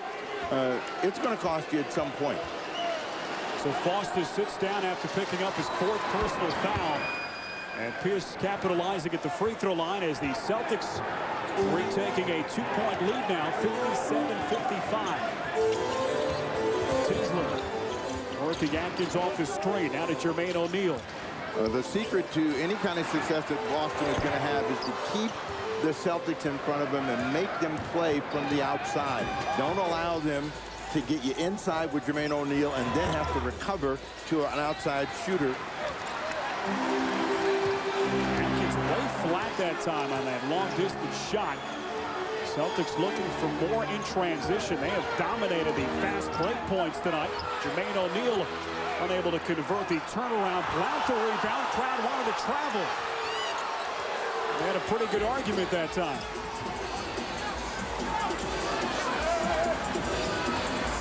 Atkins very patiently getting the Celtics into their half-court set. McCarty, a long 3, knocks it down. And Rick Carlisle off the bench calls for time. All 3 of McCarty's field goals tonight from long distance. He has 9 points. And the Boston Celtics thwarting that Pacers momentum, Steve. Well, McCarty is the kind of guy that likes to shoot him quick and deep. His deeds are legend. He's the first one to kill a vampire in over 100 years. His courage is unmatched. How do I kill him? No one knows how to kill Dracula. His name is Van Helsing. Holy water, crucifix. Why can't I have one of those? On May 7th, kill them both. Adventure has a new name. Oh my God. Van Helsing. This film is not yet rated. Starts May 7th. Yo, take your game one-on-one from the streets to the mansions of the NBA superstars. But yo, check this, son. Before you can have the car, the crib, and the crew, you gotta have the move. NBA Ballers, rated everyone. To cure athlete's foot, you've got to be fast on your feet. And nothing lets you treat faster than Lamisil AT. Lamisil AT cures athlete's foot with just 1 week's use. Not even a prescription can beat that. If you use Tinactin or Lotrimin AF, you'll be treating for 4 long weeks. Who's going to do that? When your feet itch and burn, using Lamisil AT 1 week is proven to kill the fungus and keep you athlete's foot free for 3 months. Lamisil AT. There's no better way to cure athlete's foot.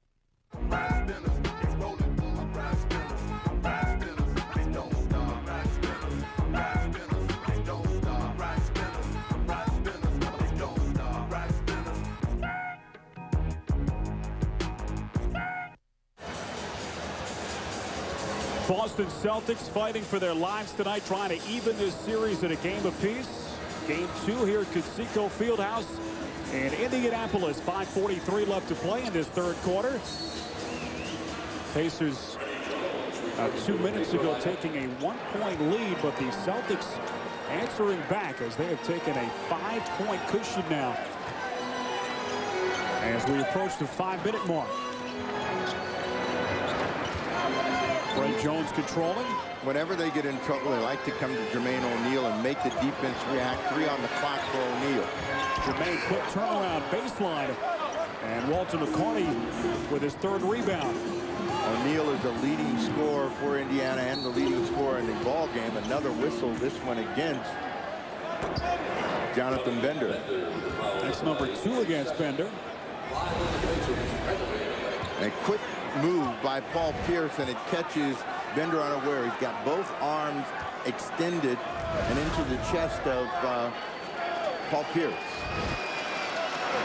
Pierce tonight at the free throw line, now 5 of 5, as he has 15 points.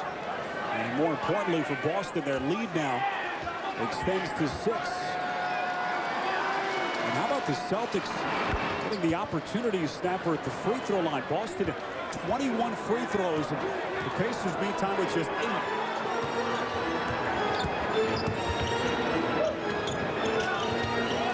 Ernie, thank you. We welcome those of you watching the 2004 playoffs on TNT. Spiro Dean, Steve Jones, Susie Schuster, our entire NBA TV crew on hand here in Indianapolis, where the Pacers have gotten very sloppy with the basketball here in this third quarter. Austin Crozier meantime set to check back into the scores table.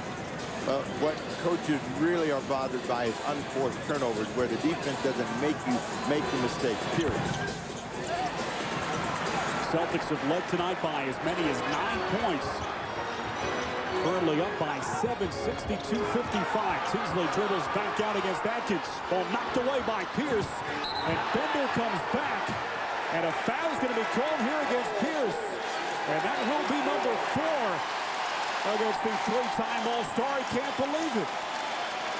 Just like Reggie Miller got caught in an obvious situation where he tripped, Paul Pearson trying to get to the ball, pulled down Jonathan Bender right in front of the official.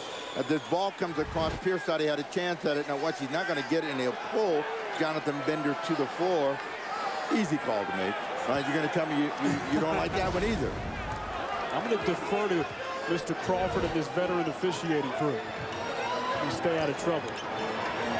We approach the 4-minute mark, left to play, third quarter. Jermaine O'Neal falling away. Davis tapping to his teammate McCarty. Well, it was a good idea, and the Boston Celtics should have taken it the other way very quickly, and they end up having to walk it up. When Boston's been in a half-court set, they have not been very successful. McCarty. Inside for Mark Blount, right-handed hook shot. And Jones the rebound, up ahead for Tinsley. Pacers meantime have dipped below 40% again shooting the basketball. Well, last year when they struggled because they couldn't make shots from the outside, and when they settled for shots like that, that allows the Celtics a chance to get out and run, get something quick and cheap. Here's Davis, a look at a 3, way too strong, and Crozier the rebound. Pacers trying to fight their way back into it, playing without their All-Star defensive leader Ron Artest suspended. 1 game by the NBA yesterday. Tinsley jump stop right through the defense, and he finishes off the window. Tinsley with 8 in the quarter, but that was a very poor defensive effort by the Pacers. A lot of hands, a lot of reaching, but not enough movement of the feet, and an easy score, 5-point game. Well, Tinsley wanted to be more aggressive after scoring just 5 points in game 1.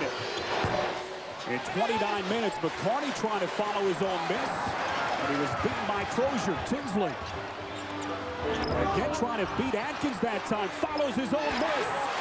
And Tinsley now with 12 points, and this is being called for a goaltending here. Actually a delay of game, I beg your pardon, as he swatted it into the spectators along the baseline.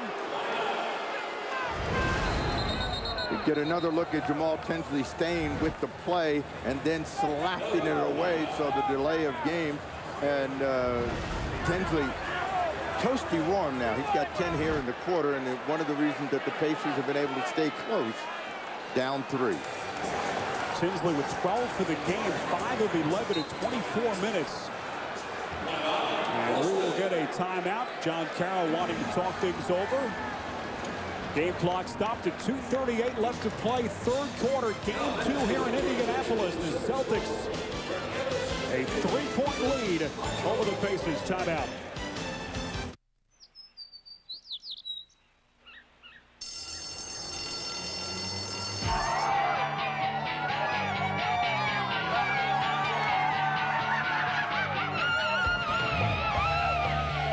Remember how great the last day of school was? That's what getting away on a Southwest Airlines Fun Fair feels like.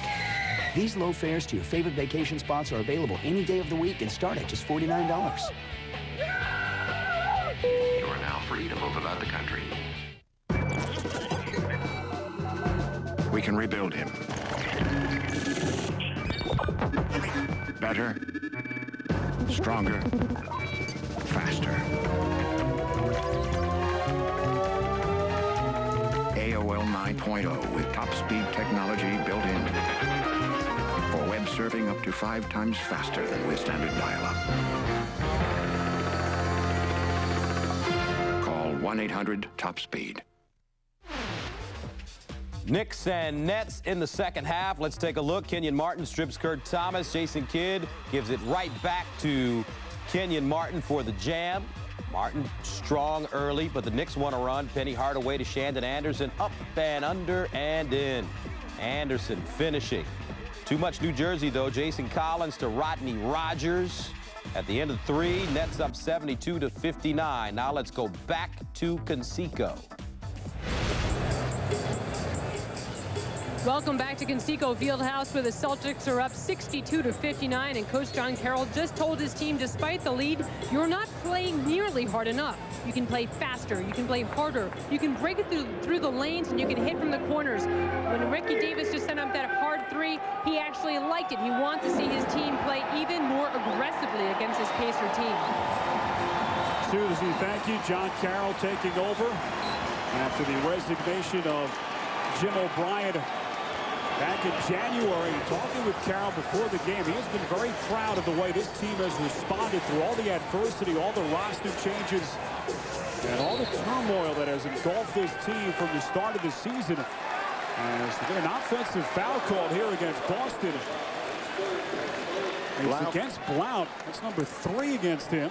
Trying to hook and get better position, got caught, but his point, John Carroll's point, is that, you know, if we're going to win the game, we have to outwork the Indiana Pacers. We can't rely on talent. We don't have enough of it. They're deeper, and so they want to get into at least the confidence of the Indiana Pacers and make them have some doubt. Here's Jones at 3, too short. O'Neal, another opportunity.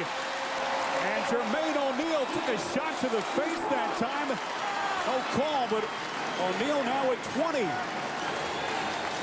O'Neal with 7 in the quarter, and Jamal Tinsley, they are leading the charge back for the Indiana Pacers, who are down 1. Atkins. A 6-0 Pacers run. Davis left open a 3. He buries it.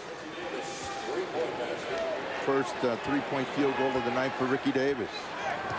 But that's what John Carroll wants. He wants that ball to go inside, then come back outside and find the guy that's open. Davis tonight 7 points in 18 minutes off the bench. Tinsley unable to finish. Blount with another rebound for Boston. He has 9 tonight. In addition to his 10 points, Atkins, the teardrop runner over Jermaine O'Neal. And a quick exchange, and that's how Chucky Atkins was scoring early by getting to the rim.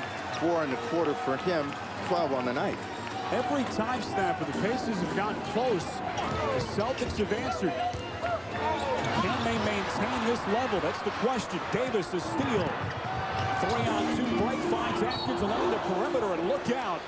A hard collision between Fred Jones and Atkins. And he fouled there against Jones and the Pacers. A good transition basketball by the Boston Celtics. They put the pressure on Indiana. Fred Jones, get back, stop the basketball. If you don't, they're going to the free throw line. Atkins, a pretty good free thrower. He'll have a pair. Jackie Atkins again playing a huge role tonight for the Celtics. 13 points. He's perfect at the line tonight. 5 for 5. And his 27-plus minutes. Chris Minn back in for Boston. But what the Celtics have is confidence. They have a little bit of life now. They look at the scoreboard and they say, you know what, we can actually get this win if we continue to do these things. Chris Minn in the ball game. Mark Blount goes out. The snapper, you bring up a point of confidence with this team. This is Celtics club that, of course, started slow. But talking to John Carroll, he pointed to the month of March where this team really started to gain confidence. 9-5 during March. As they continue to push towards the postseason, earning that 8th seed as Jermaine Jones checks back into the game. Well, you know, Walter McCarty has a pretty hard head because they bumped heads, and Al Harrington is still rubbing his, and McCarty never went up. He didn't even blink. So he's going to the bench, get a quick breather, and Jermaine Jones back in the ball game. A lot of bald heads between these two teams. Not good bald heads either. You know, there's something to having a bald head, bender deep. Austin Crozier, an offensive rebound, surrounded by Celtics. And Austin Crozier has been quiet so far in this series. Earns a trip to the free throw line. Well, Crozier is a player that he's crash or burn. He's the kind of guy that's really going to play well, or he's not going to play well at all. You're not going to know he's out on the floor. And in his first appearance, you didn't know he was out there. This is the first time he's been able to get his hands on the ball. You look at the career of Austin Crozier, Snapper, his success is really correlated with the presence of Larry Bird. Of course, first as the head coach here starting in 1997. Crozier really excelled under Larry, and then when Isaiah Thomas took over here, Crozier was kind of the forgotten man. And of course, Larry now the president of the Indiana Pacers, and Crozier again this season playing a prominent role off the bench. Well, Bird is not coaching, but at least believes that Crozier can help the team, and that's an influence as he talks to Rick Carlisle about getting him into the ball game. You know, if you don't get off the bench, you're not a Stoic. And I know that's news to you. Final 20 seconds of this third quarter. We get a whistle away from the basketball as Scott Pollard has been inserted for the first time in this series. He did not play in game one. But, I mean, that's been the big story for Crozier. When he was playing for Isaiah Thomas, Isaiah just couldn't find a way to get him in the game, didn't understand him. Carlisle and Larry Bird, they both understand Crozier a little bit better to give him a little bit more run. Mim, first time at the line, misses that free throw. Marcus Banks getting ready to check in with 19.6 left in the ball game. In the third quarter, rather. Chris Mim getting his first taste of NBA postseason basketball. A 64% free throw shooter on the season. The Celtics now will have Banks, Welsh, Mim, Jermaine Jones, and Ricky Davis as Mim. This is both Bagley that time. The shot clock turned off here down to the final 11 seconds. That's when you can tell a guy's got a lot of energy and he hasn't played much. That ball was rocketing out of his hand. 4 on the clock. Crozier a three. A huge shot by Austin Crozier with just over 1 second left in the quarter. And he brings the Indiana Pacers to within 4 points as we head to the fourth and final quarter here at Conseco Fieldhouse. For both teams a chance to regroup. This has been an entertaining basketball game so far here in downtown Indianapolis. The Pacers trying to take a 2-0 lead as this series will head to Boston for game 3 on Friday night.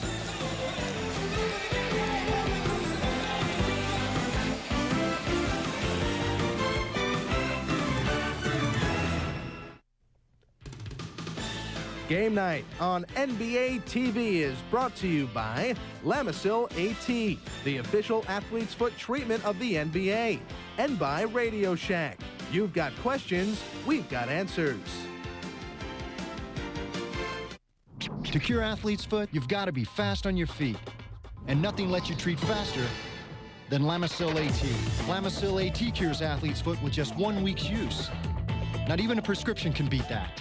If you use Tenactin or Lotrimin AF, you'll be treating for 4 long weeks. Who's going to do that? When your feet itch and burn, using Lamisil AT 1 week is proven to kill the fungus and keep you athlete's foot free for 3 months. Lamisil AT. There's no better way to cure athlete's foot. Years ago, horsepower ruled the streets. Cars with big engines, big tires, and an appetite for pure performance. Now they're back at Radio Shack. New Zip Zaps SE Micro RC's muscle cars. The mighty Hemi Cuda, Chevelle SS, GTO Judge, and more. With digital proportional controls and working lights, you can race 6 at once. Each sold separately, assembly required, batteries not included. The muscle is back at Radio Shack. Really hard to say this, but you are my shining star. With the new Sony DVD Handycam camcorder, you don't just make movies, you make DVDs. All right, let's pop in the DVD. What are you guys watching tonight? On my shining star. Honey, you are That's a good line. The DVD Handycam from Sony. Like no other. What's better than playoff basketball? Nothing.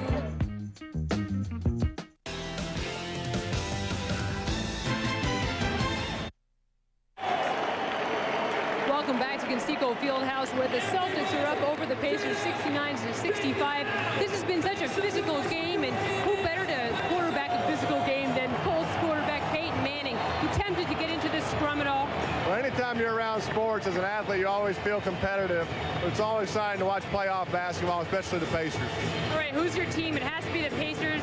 Absolutely, no question about it. I mean, obviously the Hornets are back in New Orleans. That's my hometown, but I live in Indianapolis now. Pacers are my team. Who's your guy on the team? Let me put you on the spot here. Well, Reggie. Reggie's the guy here. You know, Reggie's kind of the quarterback of the Pacers. I have a lot of respect for him. He's a great player, great guy for the community. We know you can throw the ball. Can you shoot it? Kind of a good rebounder, good passer, Spiro, I think he could dunk like that. Susie, thank you. As Al Harrington off the bench, getting this crowd into a frenzy here at Conseco Fieldhouse.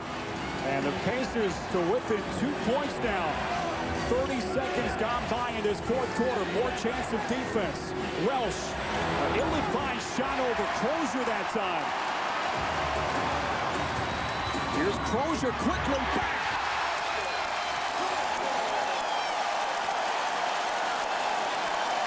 That's the Austin Crozier show here at the start of the fourth. Well, that's the Austin Crozier that helped the Indiana Pacers when they played against the Los Angeles Lakers for the championship. Pierce trying to answer inside, no call. Paul Pierce now just 5 of 14 shooting. Bender streaking down the lane, and a foul is called.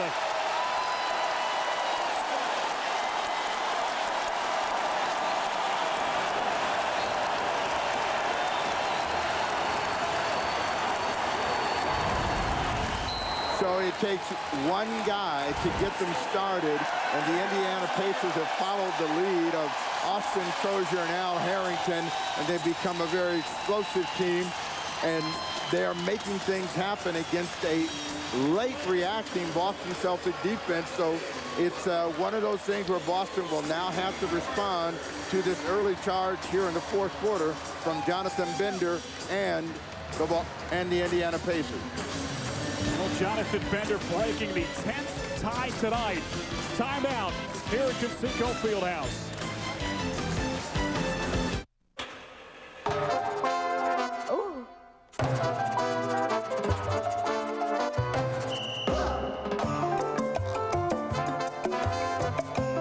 Meet Blue Cash from American Express.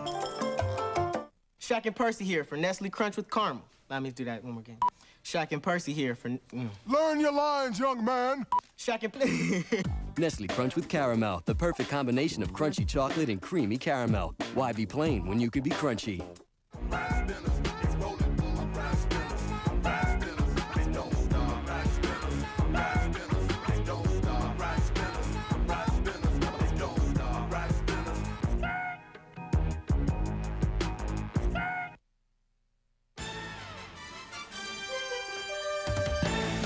Welcome back. I'm Gus Johnson, and NBA playoffs going on right now. The Nets and the New York Knicks battling in Game 2 of their best-of-7 series, and New Jersey continues to dominate New York right now late in the fourth quarter.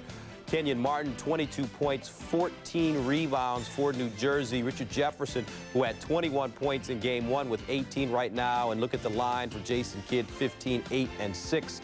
Meanwhile, Stephon Marbury leading the way. Kurt Thomas also with a nice game, 18 points. Don't forget, tomorrow on NBA TV, it's the Hornets and the Heat.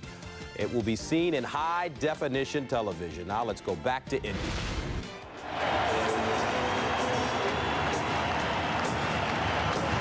Well, Jamal Tinsley just had his ankle retaped, his right ankle that he tweaked earlier in the game. He seems fine. He says that he's not in a lot of pain. They don't consider this to be a serious injury, but it is something to look at, Spiro.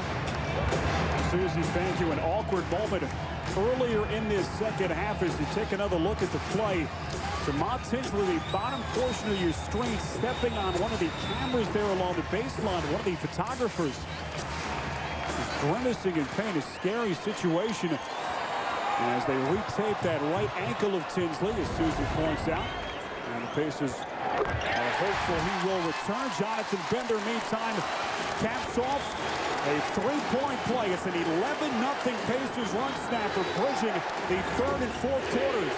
Well, every time the Indiana Pacers have made a charge and tried to get control of the scoreboard, Paul Pierce and the Celtics have responded. The crowd wants the call to go against Pierce, but he will go to the free throw line. Well, Steve, this is Paul Pierce time now. If you're the Boston Celtics on the road, such a hostile environment here in Indianapolis.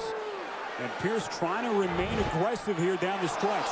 Well, if Pierce is going to have a big finish, he's got to do it by getting the ball to the bucket, getting to the free throw line, and scoring from the outside. He misses his first. Now, was that an all-star call?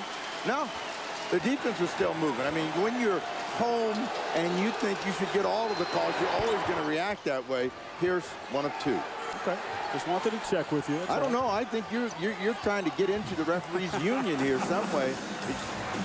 Maybe you want to be a supervisor.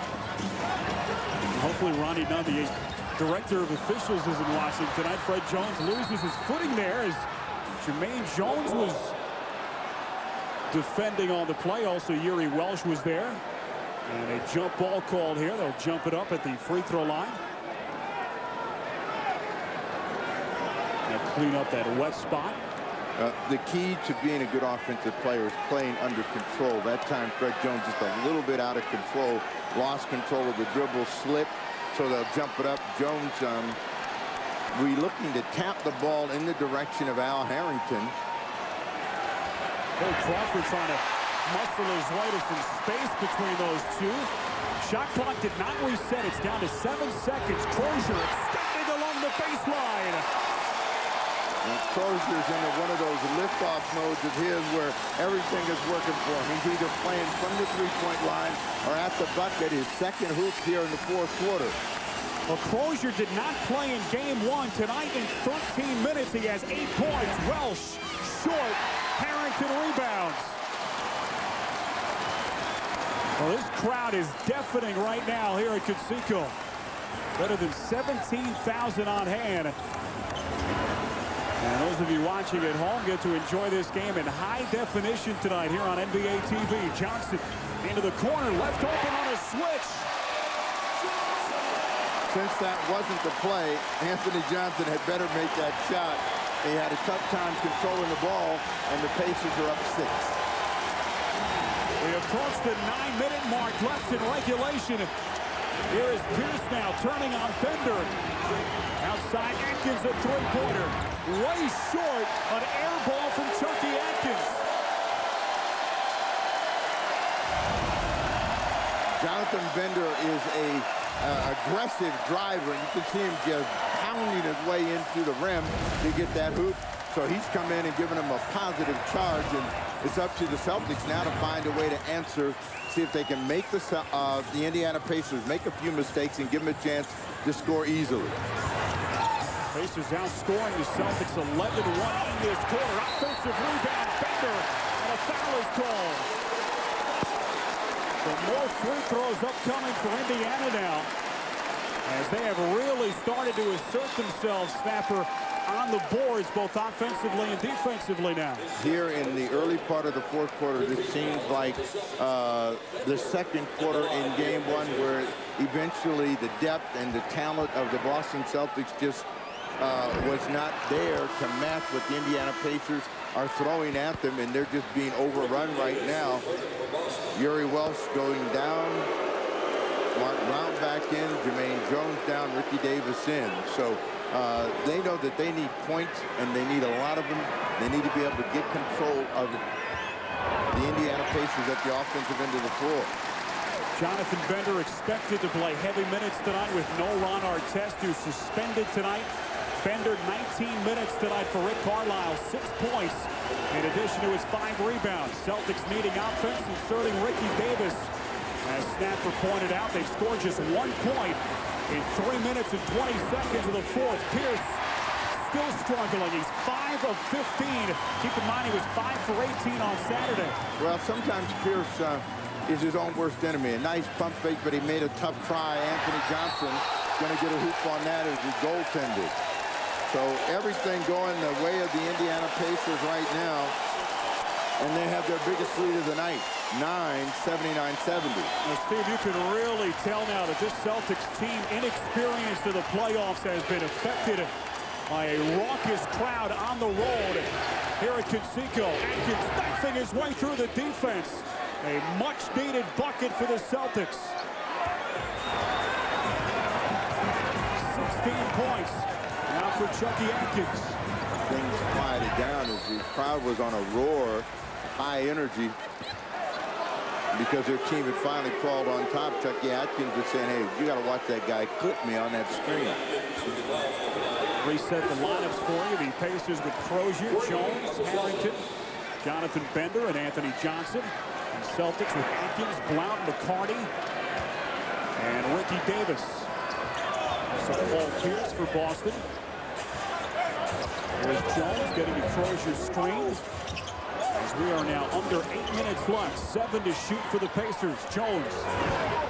And Davis draped all over him. And Blount to rebound. One thing, when Blount is in the game, Boston is a better rebounding team. A quick three from Ricky Davis. But all of the threes from Boston tonight have been just a little bit short. And it's like a team that's feeling a little bit of pressure. None of these guys are really shooting the ball relaxed and smooth and comfortable. Davis now 3 of 10 shooting. Bender a three-pointer. He rattles it home.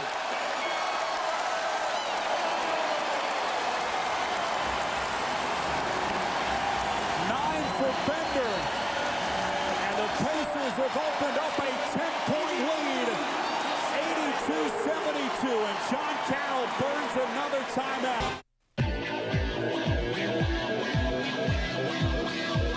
What comes around? What comes around? What comes around? Just comes around.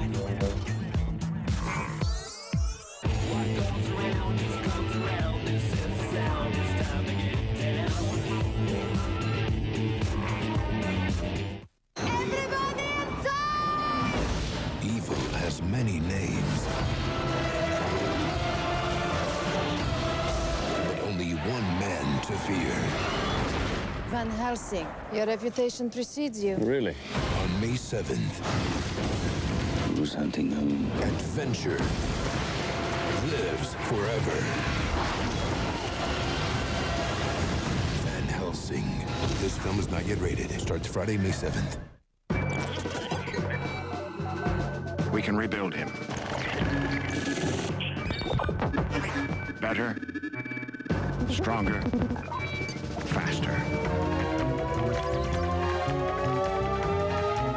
AOL 9.0 with top speed technology built in. For web surfing up to 5 times faster than with standard dial-up. Call 1-800-TOP-SPEED. Back inside Conseco Fieldhouse, the question tonight for the Pacers with Ron Artest suspended snapper. Who would defend Paul Pierce? Well, so far it's been a defend-by-committee approach for Rick Carlisle. Well, they've had a lot of people attempt to defend Paul Pierce. They started with Jeff Foster. Then they gave him more of an equal opportunity guy in the same size as Reggie Miller.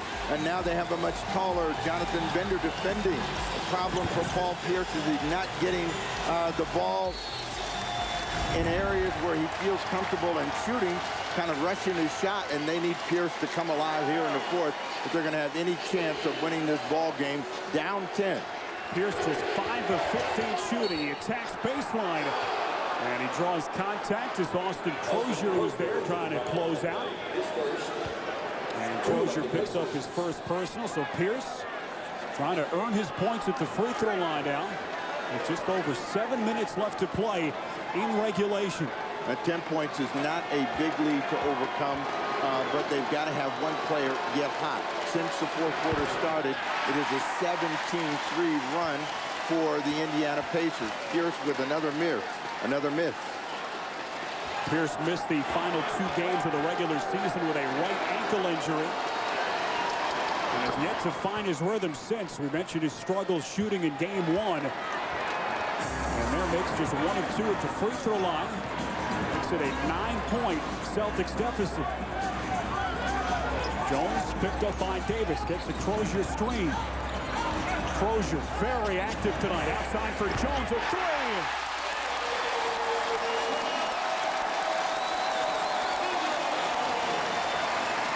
Well, Fred Jones could do more than just slam dunk a basketball as he knocks down an enormous triple. Pierce, step back jumper.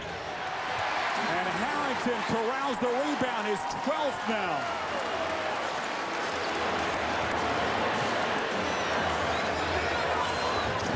Pacers looking for more. Bender. Pass deflected by McCarty. And Fred Jones tracks it down.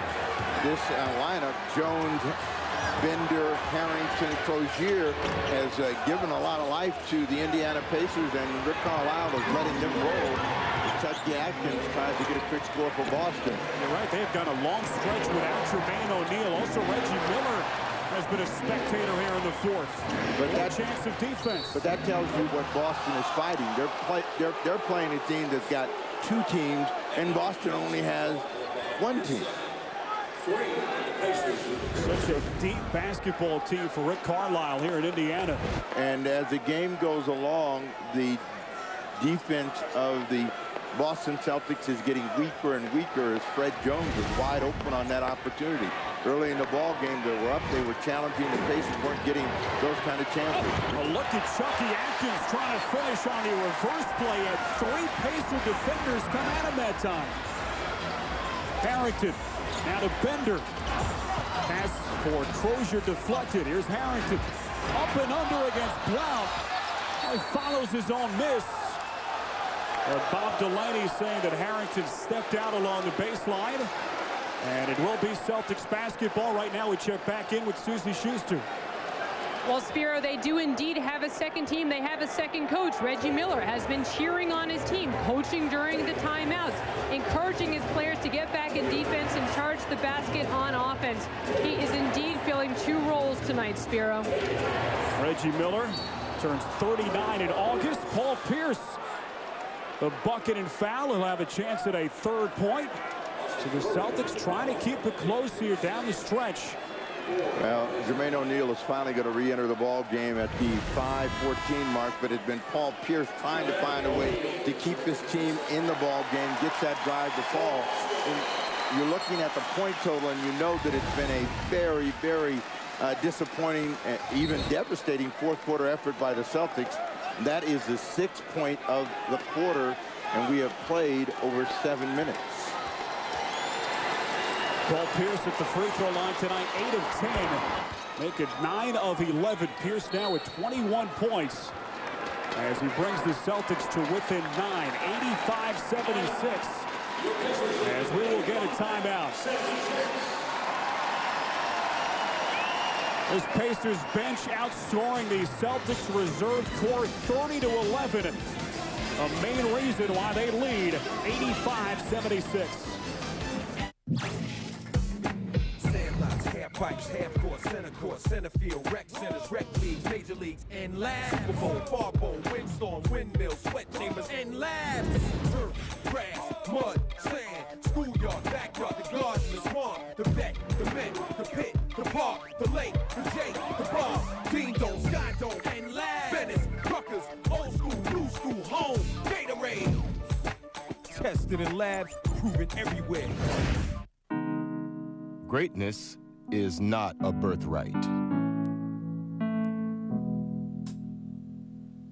It's not something that can just be handed to you.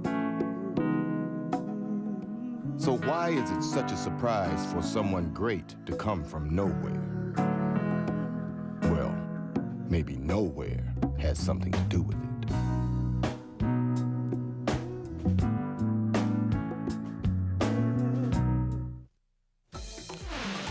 New Jersey and New York, it's a final from the Continental Airlines Arena. Here's Richard Jefferson finding Kenyon Martin inside, and Martin jams it down. Net's not done.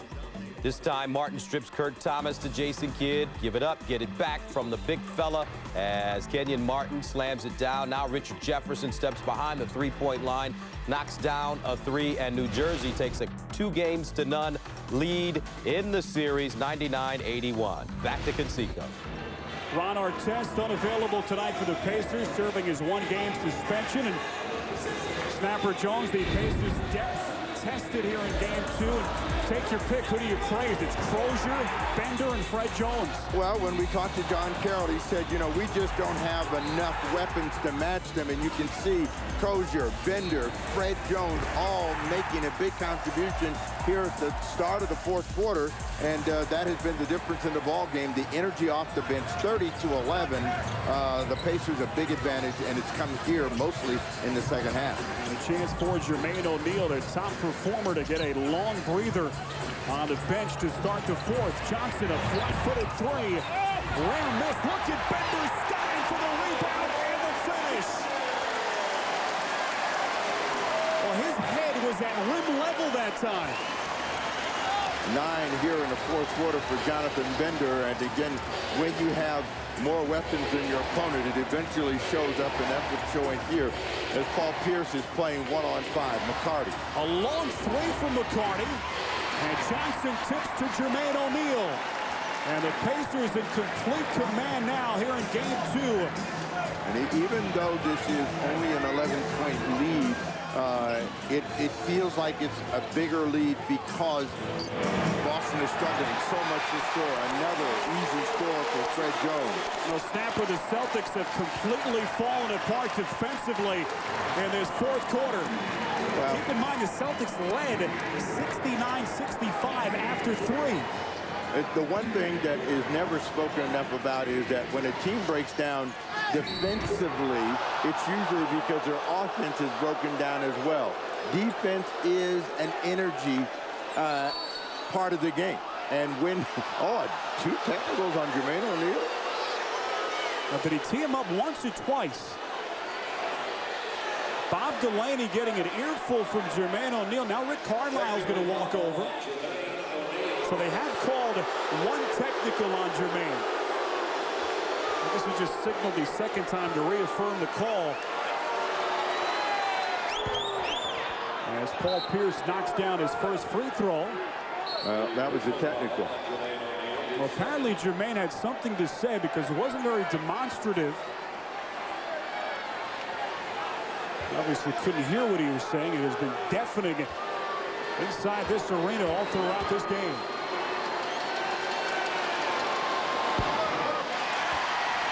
Pierce tonight at the line now, 10 of 13. There's 22 points. Well, O'Neal is still trying to get some read on why the technical, and now he's decided to let it go. 3:48 to go in the ball game. Pierce gets 2 out of 3. He's got 7 here in the quarter, but again, they don't have enough points. They need offense. They've got 9 points, and 7 of them from Paul Pierce. Where they had everybody involved in the game earlier, that has not been the case, and the Pacers are getting everybody involved here in the fourth. Fred Jones with 7 in the fourth. Fred Jones, the 25-year-old second-year player out of Oregon tonight. It's their second postseason game as a foul called here against the Pacers. Jermaine O'Neal said, if I didn't get the foul the last time, I got this one. He ran out there and jumped on Chucky Atkins, and so he picked up another foul, and his emotions a little bit out of control right now. Celtics just needed more offensive production tonight from some of these supporting players, certainly Paul Pierce. But Ricky Davis started so well. Steve quieted down, 3 of 10 shooting. Not much off the bench tonight for John Carroll, just the 11 points from that reserve corps. Well, when they were playing well and being able to control the pace of the game, they were able to get out and run, get to the rim. They haven't had many of those opportunities here in the second half. Pacer defense has had them shooting over the top, and then the Pacers have done the running. They have been the team playing in a high percentage area. Boston's percentage has fallen from 45 to 39, and the Pacers, who were shooting in the 30s, now are above 42%. O'Neal follows the Bender miss, and a foul called against Boston. And Jermaine O'Neal venting some frustration. Foul called against McCarty. That's his second. Bender is long and difficult to defend, and he creates a double team as two players come to him, and O'Neal has always been a good offensive rebounder. Gobbles that one up and gets fouled on the putback. So Jermaine O'Neal tonight playing without his all-star teammate Ron Artest. Got a lot of help tonight from his supporting cast. O'Neal 20 points in 33 minutes. In addition to his 10 rebounds. Think about it. Al Harrington started. He is the only starter to score here in the fourth. O'Neal is the leading scorer for them, and he has not scored here in the fourth period and may get this one from the line. Everything else has been done from Crozier, Johnson, Jones, and Jonathan Bender to give Indiana the advantage. And snapper for the Celtics meantime. Pierce and Atkins have combined for all 11 of the Celtics points in this fourth quarter. As a result, they find themselves in a 12-point hole. Atkins trying to muscle Johnson and puts it home, and a foul is called. Well, Anthony Johnson has been victimized tonight by the combination at the point, whether it's been Atkins or Marcus Banks off the bench. Johnson has had his problems defensively. And he'll take a seat now, replaced by Tinsley. He had an impact on this game, so Anthony Johnson's not going to feel too bad. And they have the lead, and Chucky Atkins and the Celtics are down 9, trying to mount a charge. That's 7 in the fourth quarter for Chucky Atkins, 21 in the game. Well, the Celtics, as badly as they have been outplayed in this quarter, still within 9 points. I'll tell you what, this crowd has been all over this veteran official crew tonight. Crozier off his switch. Well, you know, Jamal Tinsley was bumping with Chucky Atkins, and they thought he should have gotten a call. And then they forget about Crozier on the screen. See how much room they have to make this play. You're not going to be able to shut down a pick and roll when you give the guy that much room to see the guy rolling to the bucket. And Crozier, who is very aggressive in attacking rim, goes to the line. Austin Crozier on the season just under 90% at the free throw line. Well, you know, Crozier got parole today, and he's out temporarily, and he has had a big impact on this game. 6 here in the fourth, 10 in the ball game. Steve, he is a player that Carlisle feels very comfortable going to in the playoffs. All kinds of postseason experience for Crozier as the Pacers are whistled here. Tinsley called on a reach in, his third. And the Pacers over the foul limit, so it will be Pierce back to the free throw line. He's 11 of 14 from the stripe tonight. Well, he has not had a good shooting night, but he has been effective by getting to the free throw line. Tinsley, Pierce, they get hooked up, and Pierce gets the call, gets the first. This series will switch back to Boston.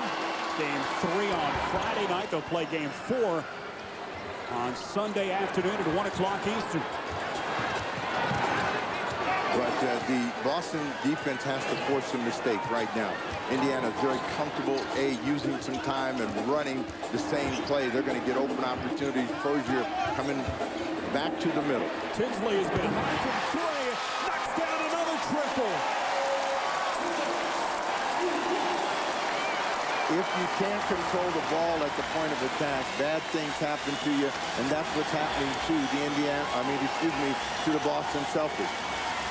The third three-pointer tonight from Tinsley, and a traveling call against Pierce.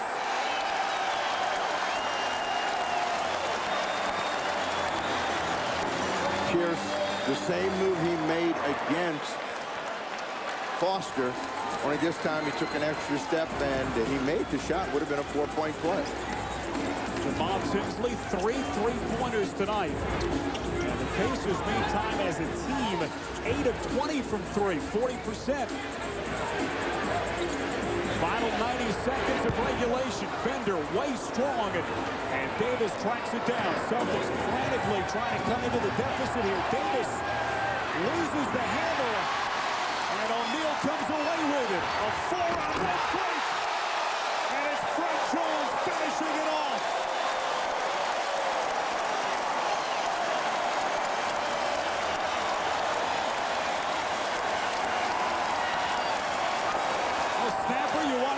exclamation point. And there's just too many weapons. The Indiana Pacers just have too many weapons that have made it very difficult for the Boston Celtics to stay in the ball game. The bench has just really come to life. Fred Jones hammers this one home. So if you want to talk about his embarrassment in game one, there is no embarrassment tonight. A missed dunk in game one for Jones, the reigning NBA slam dunk champion. That brings back some memories of All-Star Weekend back in Los Angeles in mid-February. But this has been a wrecking through the bench. They have accounted for 28 points here in the fourth quarter of play. Jermaine O'Neal will come back and try to add to his point total on the night. Better than 17,000 up on their feet here in Indianapolis. The Pacers feeling very strongly about this team, and with good reason. They set a new franchise record with 61 victories during the regular season. The #1 overall record in the East. They have home court all throughout the playoffs. Well, you hear chants of MVP coming down from the top of the building for Jermaine O'Neal, at least one of the candidates. Paul Pierce. Oh, too little, too late for Pierce. 27 now for the Celtics leading scorer. As we get a 20-second timeout called by Rick Carlisle. As good as a season that it has been for Jermaine O'Neal, also Ron Artest, the first-time All-Star. This Pacers team will point to their depth as their main attribute, and that has been on full display here tonight. And another reminder, tomorrow night, the 2004 playoffs will continue on NBA TV in high definition as we bring you game 2 between the Hornets and the Heat. Miami leading that series 1-0. We'll be in Miami for all the action beginning at 8 p.m. Eastern Time. How's the weather in Miami? The weather in Miami is always good this time of year, and it's a very good Miami Heat team.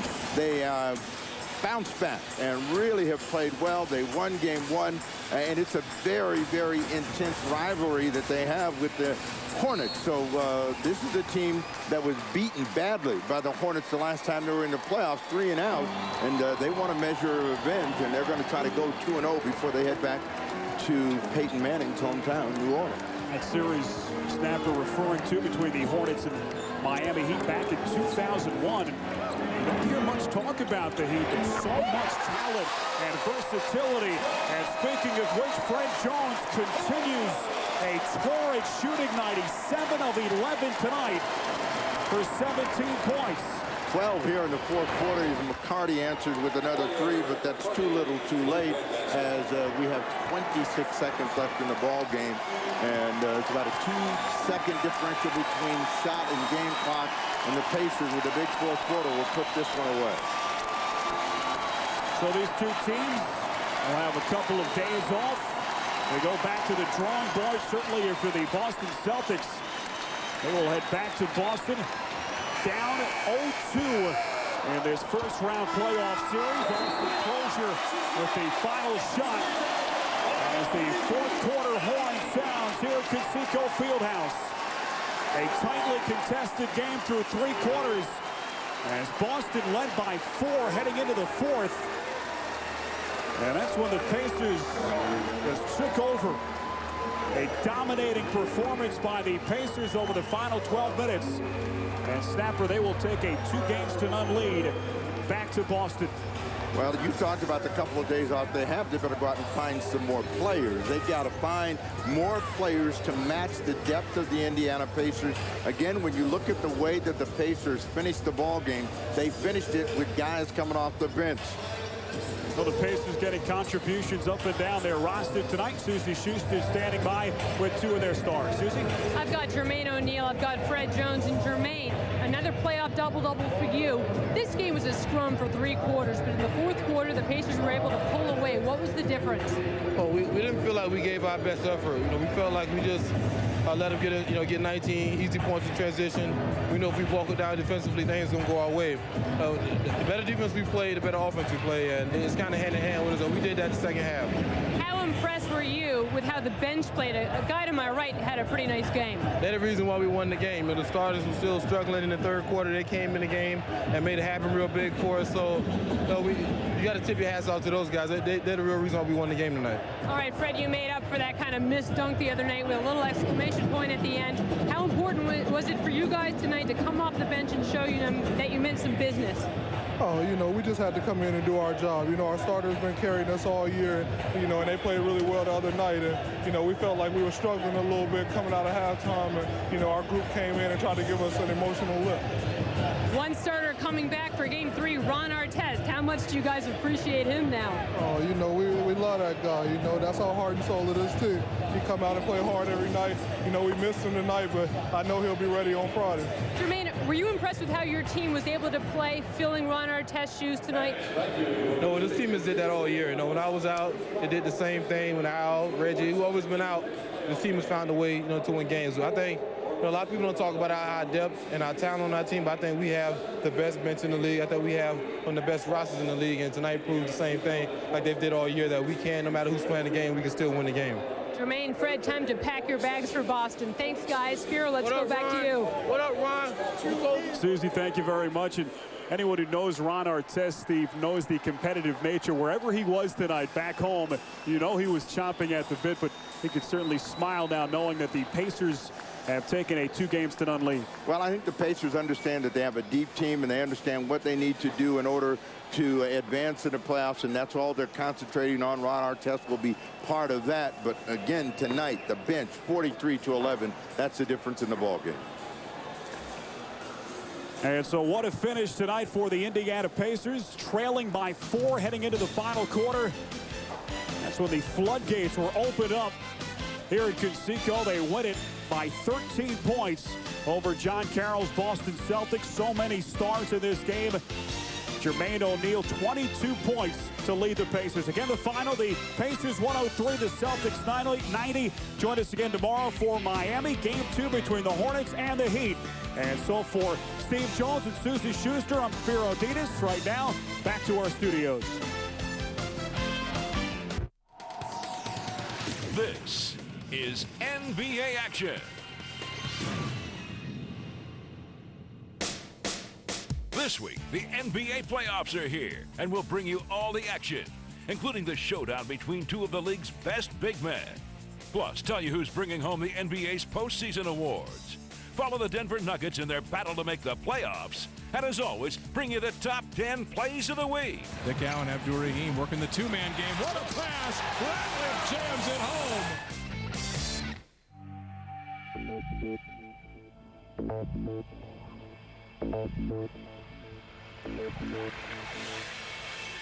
Get out! He's unstoppable! You cannot believe what we just saw! Oh, man, what a dunk! Tear up that rim, young fella. Sensational! Ooh, I'm shaking in my chair! Oh, I'm at home! We tip things off by taking you into the action in the Western Conference playoffs, beginning with the Nuggets-Timberwolves series. The Minnesota Timberwolves have home court advantage throughout the Western Conference playoffs as Kevin Garnett and company try to end their streak of 7 straight first-round exits. They opened the playoffs against rookie Carmelo Anthony and the Denver Nuggets, who are making their first playoff appearance in 9 years. And Garnett was ready to take charge right from the opening tip-off. Down court, Kevin, a whirly dermis that made the finger roll. How about the footwork? Sam Cassell gave him plenty of help. Sam the other way. Made the shot. 13 straight. Welcome to the playoffs. By the third quarter, Minnesota led by 22 and threatened to blow Denver right out of the building. But then the Nuggets mounted a comeback. Front court bearing alley-oop. Can't be. In his first playoff game, Carmelo pulled the Nuggets to within 5. Anthony one-on-one with Serbiak, going left from the right. Spin baseline, rise up, shot good. Oh, man, was that good. Yeah, but Sam Cassell was even better. He was on fire from outside and sparked an 8-0 run in the fourth quarter that helped the Timberwolves pull away. Roll it to extra pass, Kevin. Punch it home. You can't play offensively any better than Sam Cassell is playing in this quarter.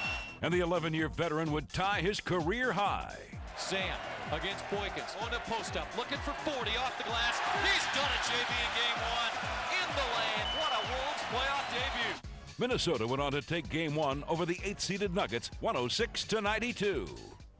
In Sacramento, the Kings were matched up against the Dallas Mavericks for the 3rd consecutive season. Anybody want to go over anything at all? Justin, Billy, rock and roll. This series features the NBA's 2 highest-scoring teams, and both offenses were clicking in Game 1.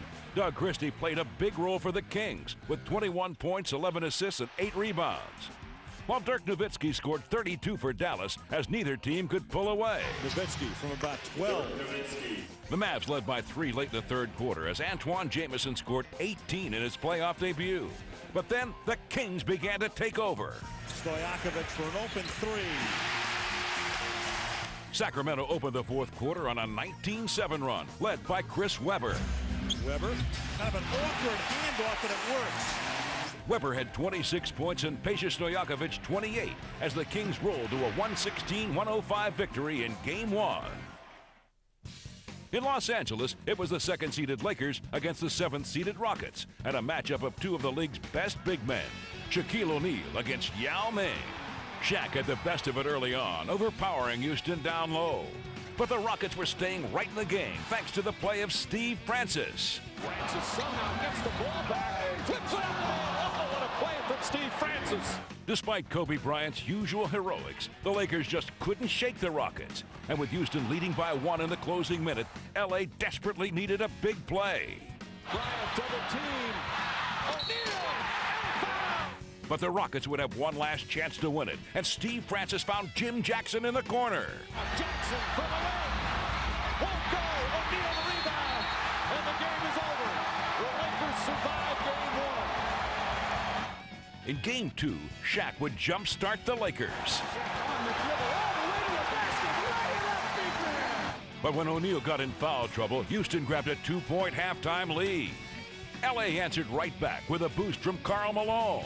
With it again, firing again, making again. And the Lakers broke it open in the 4th quarter as Kobe put on a dazzling show. Kobe throws it up and in. Behind 36 from Bryant, LA took Game 2. The defending champion Spurs hosted Game 1 against the Memphis Grizzlies, making their first ever postseason appearance. And they would get an early lesson in playoff basketball as San Antonio grabbed a 15-point first-half lead. Here's Ginobili on the drive, comes back to the right hand.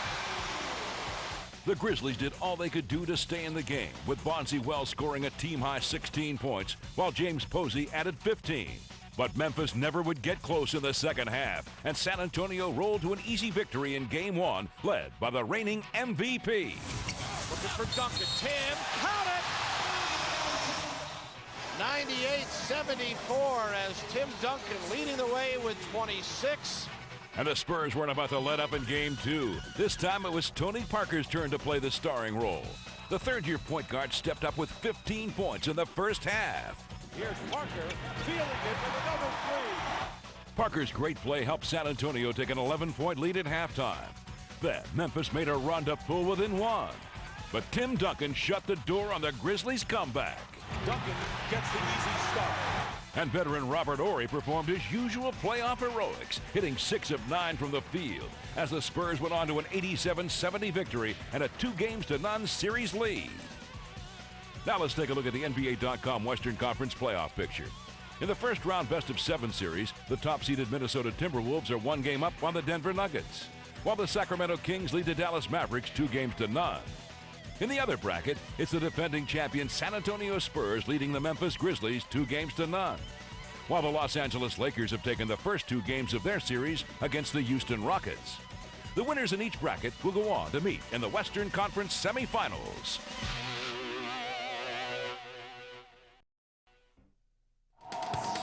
You're watching NBA action on Fox Sports Net. Now let's take you back to the action, this time in the Eastern Conference playoffs, beginning with a matchup between the Pacers and the Celtics. The countdown is over and the curtain is up on the Eastern Conference playoffs. And the Pacers had something to prove against the Celtics. These teams have met 3 times in the playoffs. The Celtics have won them all. With Paul Pierce leading the way, 8th-seeded Boston tried to stay close against number 1 Indiana. But the Pacers had too many weapons. Quick drive by Jones, and there's a look at the NBA slam dunk champ. O'Neal against Mims. Boy, Jermaine O'Neal has been locked on today. O'Neal was ready. So was Reggie Miller, who always responds in the playoffs. Reggie Miller has just put his autograph on the game. The Pacers built a big lead in the first half and never looked back. Jermaine O'Neal finished with 24 points and 11 rebounds as Indiana captured Game 1, 104-88. Meanwhile, the New Jersey Nets hosted their rivals from across the river, the New York Knicks, and gave them a rude welcome. Jefferson, excellent fake, and reverse sweater. Thomas shovels it. Marbury, sleight of hand, rejected by R.J. New York withstood the early onslaught and stayed in the game, thanks to the shooting of Stephon Marbury and the defense of Dikembe Mutombo. But the Nets sent their own message to Mutombo and the Knicks right before halftime. Jason winds it, shines it, finds Scalabrine, who beats the clock for 3! Brian Scalabrine's 3 gave the Nets a huge lift heading into the break, and they would blow the game wide open in the second half. It's a bounce for Martin, and he slams it down. New Jersey cruised to an easy win, defeating the Knicks by 24 points in Game 1. In Detroit, the 3rd-seeded Pistons hosted the Milwaukee Bucks, and both teams were ready for takeoff. Nice, deep, beautiful pass in underneath, and that's what the Bucks can do. Getting away for the Bucks here in that second quarter. Slam it down. Bucks head coach Terry Porter watched this game slip away quickly as Tayshaun Prince ignited a second-quarter surge by Detroit. Emphatically. By the 4th quarter, the Pistons were leading it by 25. And 2 of their biggest contributors were the Wallaces, as Rashid and Ben were just too much for the Bucks in the paint. Spins and jams. The Detroit Pistons win Game 1 of their Eastern Conference playoff series against Milwaukee. Baron Davis's Hornets opened their series against Lamar Odom, Dwayne Wade, and the Heat. Wade with the crossover move and score. Wade led the Heat with 21 points. But Jamal McGlure of the Hornets kept the game tight for most of the way. Then in the 4th quarter, Miami surged to a 12-point lead. But New Orleans rallied in the final minutes. Open shot for Brown. Yes, and the game is tied at 79. With 11 seconds left to play, the Heat would have a chance to win the game on their final possession. And they placed the ball in the hands of their star rookie, Dwayne Wade. By Wade putting the move on Davis. Here is Wade. Yes, with 1.3 to go. A dramatic Game 1 victory for the Heat, 81-79. Taking a look at the NBA.com Eastern Conference playoff picture, in the first round best-of-7 series, the top-seeded Indiana Pacers now lead the Boston Celtics 2-0, while the Miami Heat are 1 game up on the New Orleans Hornets. In the other bracket, it's the Detroit Pistons with a 1-0 lead on the Milwaukee Bucks, while the 2-time defending conference champion New Jersey Nets are in front of the New York Knicks 2-0. The winners in each bracket meet in the Eastern Conference semifinals. We're back with more NBA action. Time now to log on to NBA.com as the league begins to unveil its postseason awards.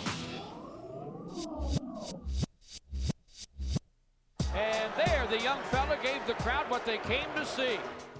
LeBron James of the Cleveland Cavaliers was voted the 2004 Got Milk Rookie of the Year.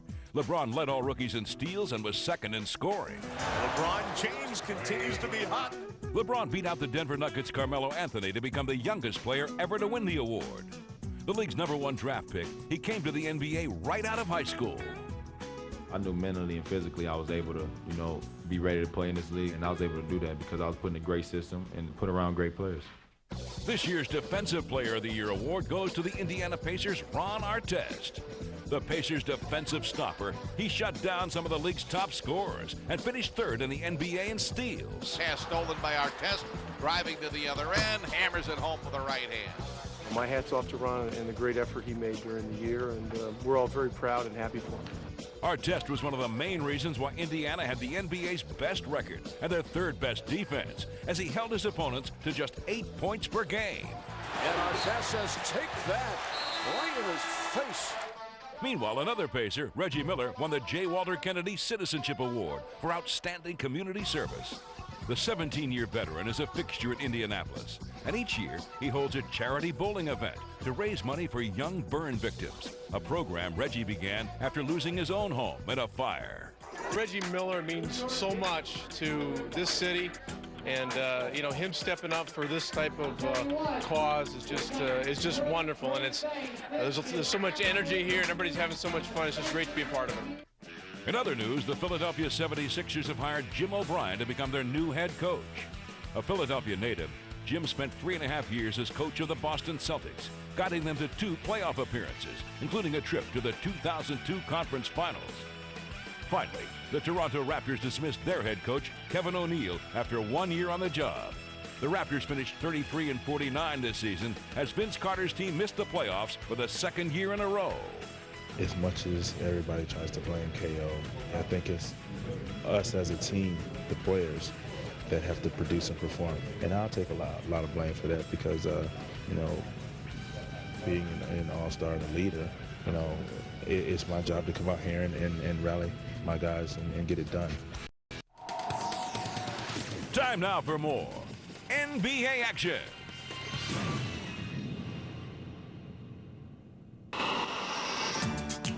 Time to go to work. Now let's go behind the scenes with the Denver Nuggets in the quest for their first playoff appearance in 9 years in secret NBA. No, look, this is the deal. Now, we made it to the playoffs, everybody get Rolex.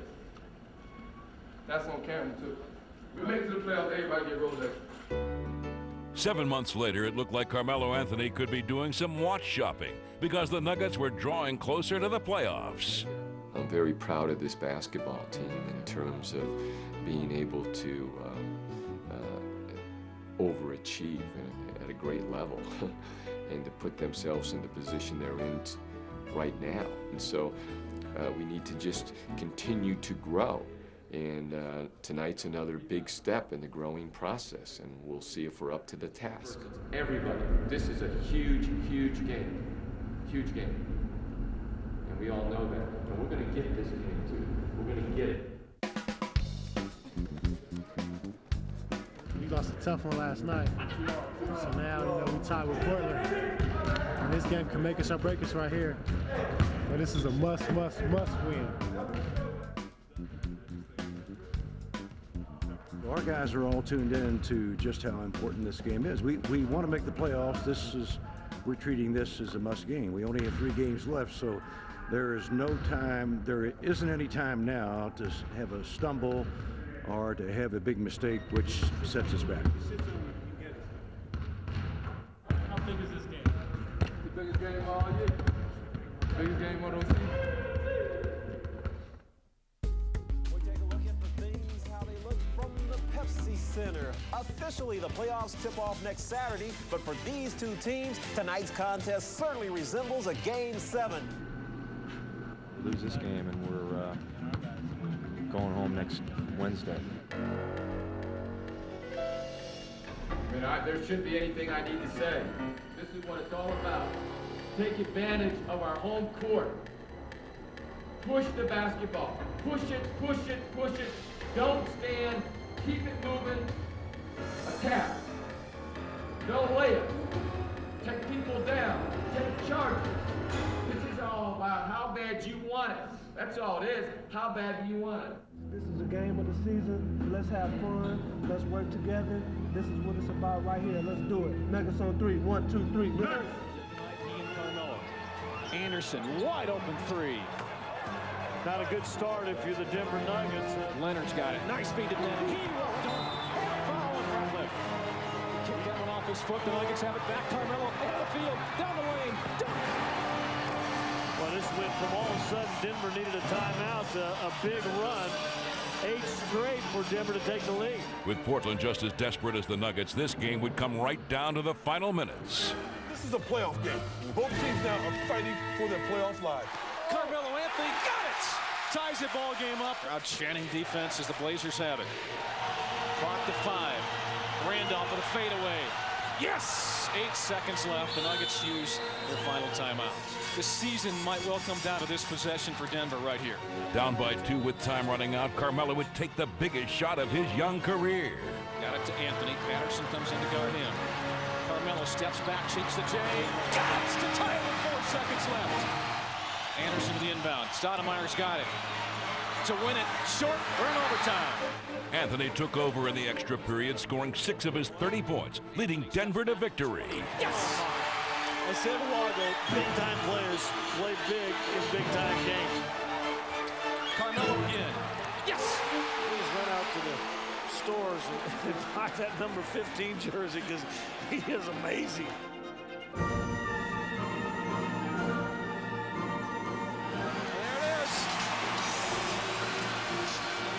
Nuggets needed it. They get it tonight. In overtime, 110 to 100.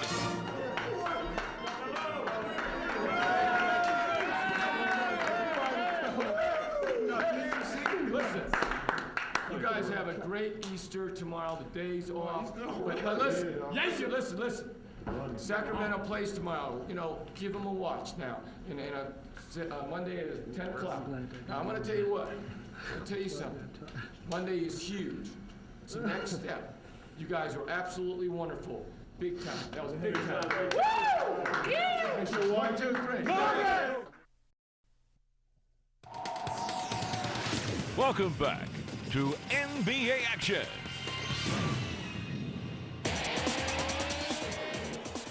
All right, time now for the top 10 plays of the week in our NBA TV countdown. Starting us off at number 10, it's the Got Milk Rookie of the Year, Cleveland's LeBron James. Here comes LeBron James. Oh, he was waiting all night.